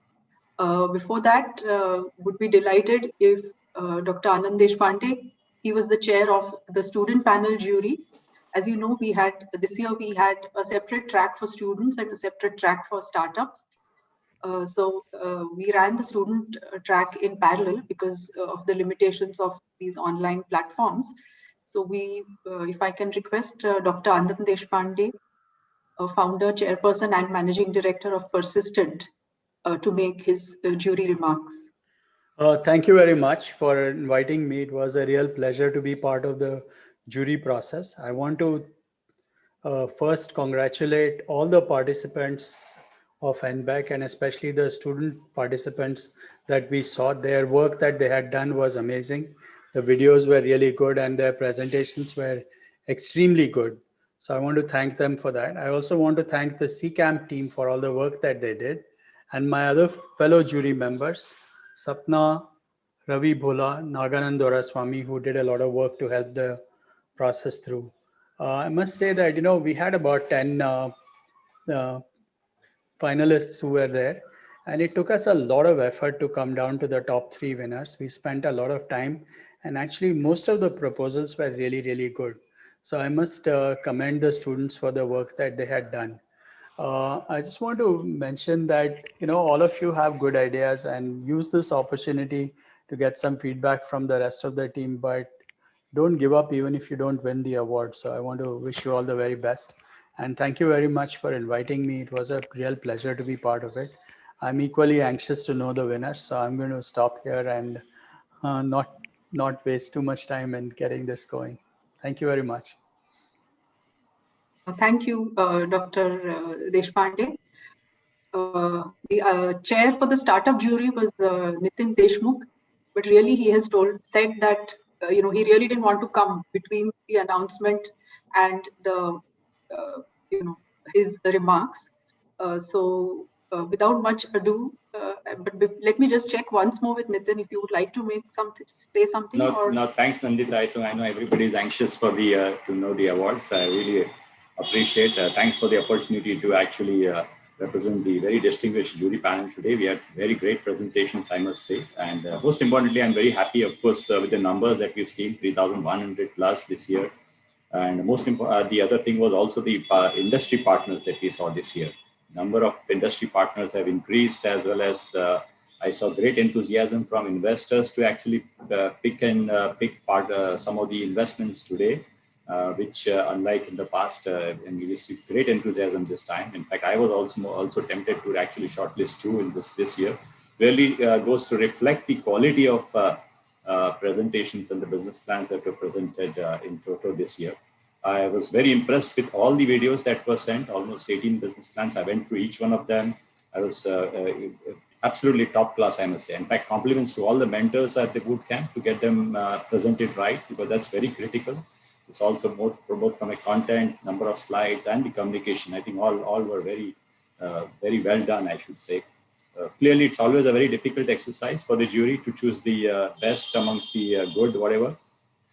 And of course, today was no different. But I think we need to sort of obviously look at which are the ones that stand out amongst most differentiated, I must say, amongst the good and those are the ones that will eventually take the award.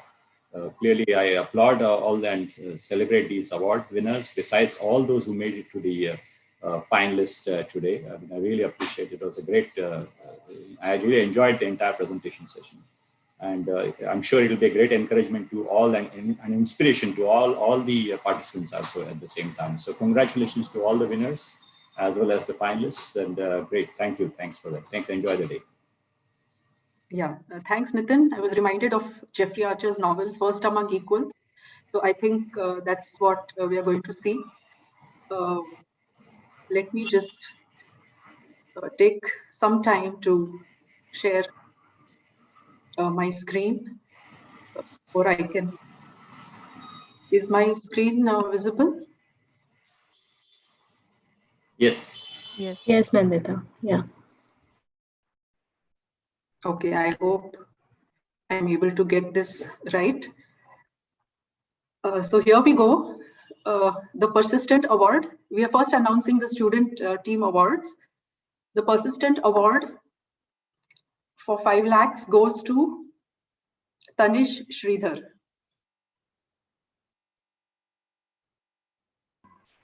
Thank you, ma'am. Thank you, sir. Thank you so much. Thanks, Tanish, and many congratulations. Thank you, ma'am. Thank you. This year, BIRAC also has instituted a prize. We chose to give it to a student team to encourage students. And the jury has decided that the BIRAC prize of 3 lakhs would go to Chandan Kumar Jha.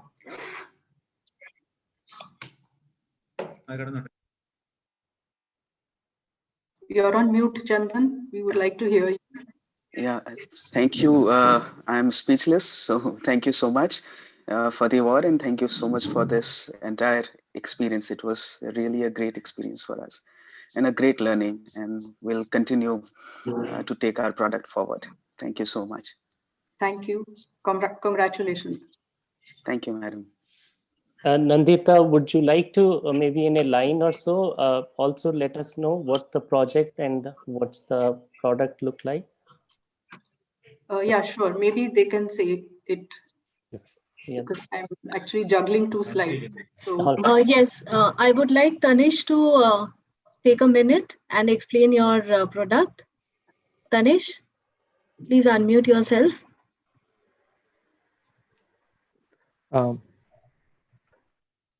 Debulina, this is Chandan Kumar. Yeah, Chandan Kumar Jha. Dr. Diwan, he worked on intelligent virtual hand rehabilitation and assessment systems for stroke patients. Chandan is from IIT Gandhinagar, a student, a PhD scholar, and would be very much keen on taking his product forward. Chandan, if there are any other few points you want to say, you may add in here. Hello, I'm sorry, my phone got disconnected. I missed a few minutes back conversation. Chandan, is this Chandan? Yes, yes. Chandan. Chandan, Dr. Diwan from BIRAC just wanted to know a bit about your product. I have already mentioned what the product is. If you want to add in any few points, you may do so quickly. Sure. Yeah, I'll just brief that in 2 minutes. So what we are trying to do is we are developing this gamified glove system for stroke patients, and we are also in the later phase. After 1 year, we are also going to build an exoskeleton specifically for stroke patients. So what happens is, in case of stroke, in most of the survivors, the fingers stop working because of the paralysis. So using our glove, we are providing a physiotherapy mechanism, and by which the patients will be playing the games, but at the same time will be also getting the feedback on their recovery. And this will motivate them to do these exercises again and again, and therefore recover much quickly. Thank you. Thank you, Chandan. Thank you, sir. Nandita, over to you. Yeah, so would Tanish like to just talk about in a line what he's doing? Hello, ma'am. Hello. Yeah, please quickly let us know what your product, what you're working on. Yes, ma'am. Yes, ma'am. Sure. So ours is basically a water purification system. Hello. Yeah, go ahead. Yeah, sorry. Ours is basically a water purification system and a solid waste management system where we take in wastewater or polluted water and purify it with instantly to give secondary treated water, tertiary treated water, and drinkable water within 15 minutes. And the solid waste which we get, we make bricks out of it.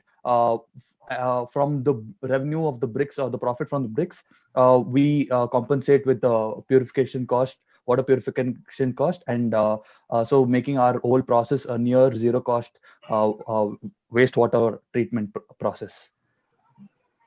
Yeah, Thanks, Tanish. Thanks. Yeah. Thank you, sir. Yeah, then we have the third prize, which is contributed by K&S Partners, BioNeeds and Idea Spring. K&S Partners has contributed 1 lakh towards this prize. And the award for this goes to Abdul Jabbar Khan. Abdul, you're on mute. Abdul, you're on mute. Ma'am, am I audible now? Yes. Yes, ma'am. I am very glad to receive the award, and I would like to thank the jury and also the CCAM team who have encouraged my efforts and my team's efforts onto our project. We had developed a device for curtailing the residual rich resorption, which is basically a gum massager, which is useful to the edentulous patients, the one who don't have a teeth. And by using the gum massager, they will be able to retain their bone quantity as well as have good denture intact. So this is what we had developed, and we look forward to incorporate our company as a limited liable partnership at this instant. And we are looking forward to produce such more units. Out of the grant that we received, we will be having some part invested into the machinery that is required for making the same. And this is what we are planning to do ahead. Thank you very much. Thank you, Abdul Jabbar. Many congratulations. Yes, thank you, ma'am. We will now move to the startup prizes. These are not, I'm reading out the prizes not in any specific order as such. The first prize we have is from Origin Technologies. Discovery Technologies. And the prize goes to Cardiatech Medical Devices, Dr. Sugandhi Gopal. Thank you very much. We are touched and we've been so happy to have Tasleem and the team's support in the last 3 years. I'm stunned and I'm very glad you chose us. Thank you very, very much. We'll work hard towards this. Thank you. Thank you and many congratulations. Thank you. The next prize is by Biocon. And this prize goes to Cyclops, Mr. Niranjan. Yeah, thank you so much for providing us this very unique opportunity to participate in this journey. And we are thrilled to win this award from Biocon. Thanks to Biocon, CCAMP, BIRAC, and DBT for this kind gesture. Thank you. Thanks, Niranjan. Congratulations. The next prize is the L'Oreal Prize for Personal Care.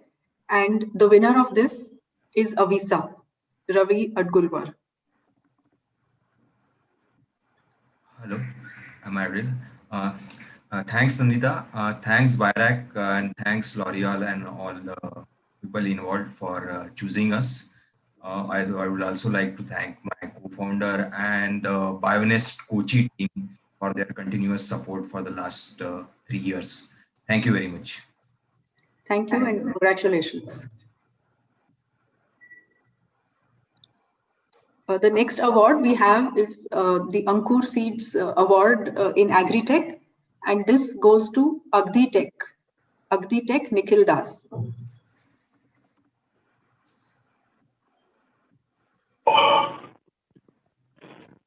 Hello, hope you can hear me. Yes, Nikhil, we can hear you. Yeah. We can't see you though. Oh, there's some issue showing like. Okay, go ahead. Yeah. Okay. Anyway, thanks for the award. Like, I appreciate the team. Like, it was a very well organized team. First of all, like, thanks to CCAM for doing such a big event. It's excellent, and thanks for the team. Like, and I congratulate my own team also. It was excellent. Thank you. Thanks a lot. Yeah, thanks, Nikhil. Would you like to say what you are working on? Yeah, we are working on a product which is on a seed classifier. Like, it's an image-based classifier system. So seed identification can do. Okay, thank you and congratulations. Thank you. Yeah. The next prize that we have is the Pfizer prize, and this goes to Accord Innovations, Dilip Shankar. Hi, ma'am. Thank you so much. Thanks for the award. And we are so grateful. And I should definitely thank CCAM team in all the ways who are supporting us. Yeah, would you like to share what you work on? Yes. So we have a device which monitors kidney function on real time to prevent hospital-acquired acute kidney injury. Yeah, thank you and congratulations. Thanks a lot. We have the Anthem Biosciences Award next, and that goes to Adivo Diagnostics, Gitanjali Radhakrishnan. Thank you so much. We are privileged to receive this, and thanks to Breck and everyone in the jury for organizing. So we develop a handheld device that can detect bacteria and fungus non-invasively on wounds, and we focus on expanding it to other segments as well. Thanks again. Yeah, thanks Gitanjali, and I would request you to stay on because the next award from IQVIA also goes to Adivo Gitanjali. Oh, that's that's amazing. Thank you so much. I mean, thanks again for all the support. I mean, yeah, it's same thing goes. Yeah. Thank you and many congratulations. Thank you. We next have the Novozymes Award, and this goes to Prerna Tomke, Nanopearl.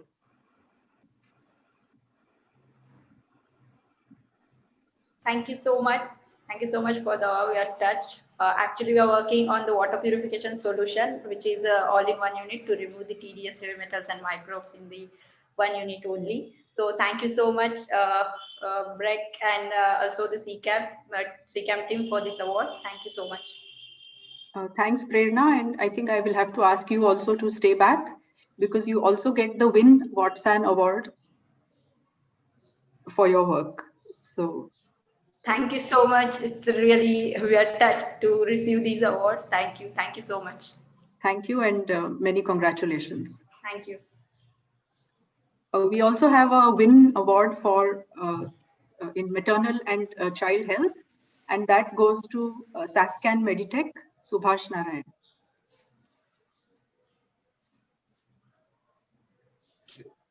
Hello. Yeah, thank you so much for the award. Yeah, it's a great privilege to be associated with CCAM and BREC. So we are developing this device to detect early stage cervical malignancies, and we hope that we will be able to make a change in the way cancer is treated in this country. Thank you. Thank you and congratulations. We now move to the Investment Opportunity Award. Here, I must say that the jury discussions were really very interesting. And as I reveal the startups that have got these awards, I'm sure you will know why. So the Sangam investment opportunity goes to Agdi and Nanopearl. That is Nikhil Das and Prerna Tomke. Wow. Again, thank you so much for this award. Thank you. We are very much glad to receive this. Thank you so much. Thank you. Thanks a lot. Thanks a lot. And congratulations. The next investment opportunity is by Enzia, and Enzia would like to meet further with Cyclops and Nanopearl. So Niranjan and Prerna. Oh, fabulous. Thanks, Thank you so much. Enzia. Thank you so much once again. Stunning. This is like a Sone Pe Suhaga moment. Thank you. This is really an amazing feeling. Thank you so much. Thank you and many congratulations. Indian Angel Network also has picked 3 opportunities for investment.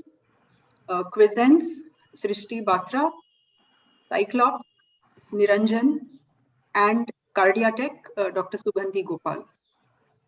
Thank you so much. This is a great opportunity and looking forward to talks. Thanks, Ian. Looking forward to have you along. So thank you.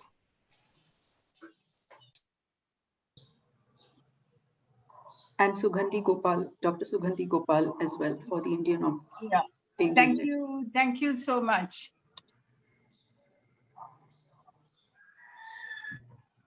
The molecular connections investment opportunity goes to again Cyclops and Cardiatech. Thank you. Whoa, phenomenal. Oh. Thank you. Many congratulations. Thank you. The Social Alpha investment opportunity goes to Godam, Kalyani Shinde. Hello, thank you so much, Social Alpha, obviously to the entire team, but it has been a long time I wanted to work with Social Alpha on something. We've also had discussions with Manoj sir and all, but I think this is great. Thank you so much. Thank you, everyone. Thank you. The other, another investment opportunity comes from 91 Springboard and their syndicate committee. And they would like to further meet with Quizens, Agdi and Godam. That is Srishti, Nikhil Das and Kalyani Shinde. Thank you so much again for showing this great interest. Really looking forward to talks. Yeah, thank you. With this, we finished the investment opportunities, but then, as I said, the jury presented us with a surprise. And happy to announce here that Kotak Private Equity, Nitin, who represents Kotak Private Equity and is in fact a founding member of the Kotak Private Equity practice, would also like to propose investment opportunity, and that goes to Cyclops and Adivo. So Niranjan and Gitanjali. Thank you so much, Nitin. It's a privilege to have this commitment from you, and we eagerly look forward to your guidance. Thank you so much. Yeah, Nitin. Thank you so much. I would be happy to interact with you again. And we have some interesting updates, which I'll be happy to share with you. So thanks again. Thank you. We also have a digital health bootcamp award. So the winner of this gets to participate in a bootcamp conducted by Health Venture. And for this, the jury has chosen, it's not a startup, Sanjeev Sambandhan. So Sanjeev, many congratulations. Thank you very much. And firstly, thanks to all of you to give me this opportunity. It's been a very interesting journey, and many thanks for this recognition. It's very encouraging. Look forward to it. Thank you. And as I said in the initial, when I started, that we have this year not one but two surprises. The first surprise was the Kotak award, and the second surprise is from CCAM. We would also like to join the party. If I can request Tasleem, this award also goes to Sanjeev Sambandhan. And Tasleem, maybe you would like to say something about why the jury chose Sanjeev for the CCAMP award. Yeah, no, I think Sanjeev's work that he should talk about in a minute is a phenomenally exciting and futuristic. And CCAMP doesn't want to be anywhere away from there. We want to be right there. And this is the award for us to start the journey together, Sanjeev. You know it, that we have done it for the other one as well. So we want to be with you. So just please, if you can share your thoughts, early ideas that we want to build further with you. So yeah, thanks a lot, Tasleem. I'm sort of speechless, but yeah, this idea which I presented today, I see a lot of potential. I have also worked with all of you before on my, the other startup, which is Open Water, which has taken off very well. But this idea, I see a lot of potential. It's in very early stages, but looking forward, I'm looking to work with pharmaceuticals and probably get this out as soon as possible. So it's a very high power drive that I want to put behind this, because looking at the pandemic we had, this sort of fits the picture very well, wherein you need this, non-interactive diagnostics and so on. So I think this is this idea of this ingestible or edible pill is coming in at the right time, and I look forward to working with all of you on this. Yeah, if I may say so, what Sanjeev is attempting to build is an edible pill for diagnostics, which can actually do a GI tract diagnostics and so on. So it's a phenomenal idea that he's building on. So, that's fantastic. Thank you. Thanks a lot. Thank you. I think with this, I won't say that we've come to almost to the end of the program, but it's always a new beginning, and we are looking forward to the next year as well. But I would like to ask my colleague Bhavisha to make the closing remarks. Oh, hello everyone. On behalf of CCAMP team, I would like to thank you all for being part of NBEC 2020 Grand Finale today. I extend a really hearty vote of thanks to guest of honor, Dr. Renu Swarup, Dr. Kiran Mazumdar Shaw. Although they couldn't come, but they were kind enough to send the message. And I also thank Srimati Anju Bhalla and Dr. Manish Diwan to be here and grace this occasion. I am immensely thankful to all the NBEC partners for their time and contribution. All partners have been very supportive and proactive to make the NBEC a success. We anticipate their support next year as well. I am inordinately thankful to all the jury members, reviewers, mentors for sharing their time and expertise, for NBEC and helping us to choose the finalist cohort. Participants have gained a lot from your comments and feedback. We have received a very good feedback about all the comments from all the jury members and support from the mentors. Also thankful to all CCAMP friends for helping us in social media outreach of NBEC in nook and cranny of the country.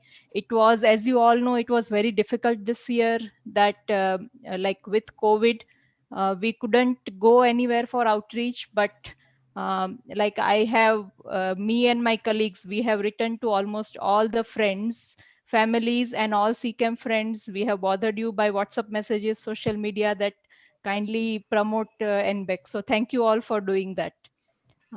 And lastly, I would like to say that an event like this cannot happen overnight. It's a lot of work from whole of the team.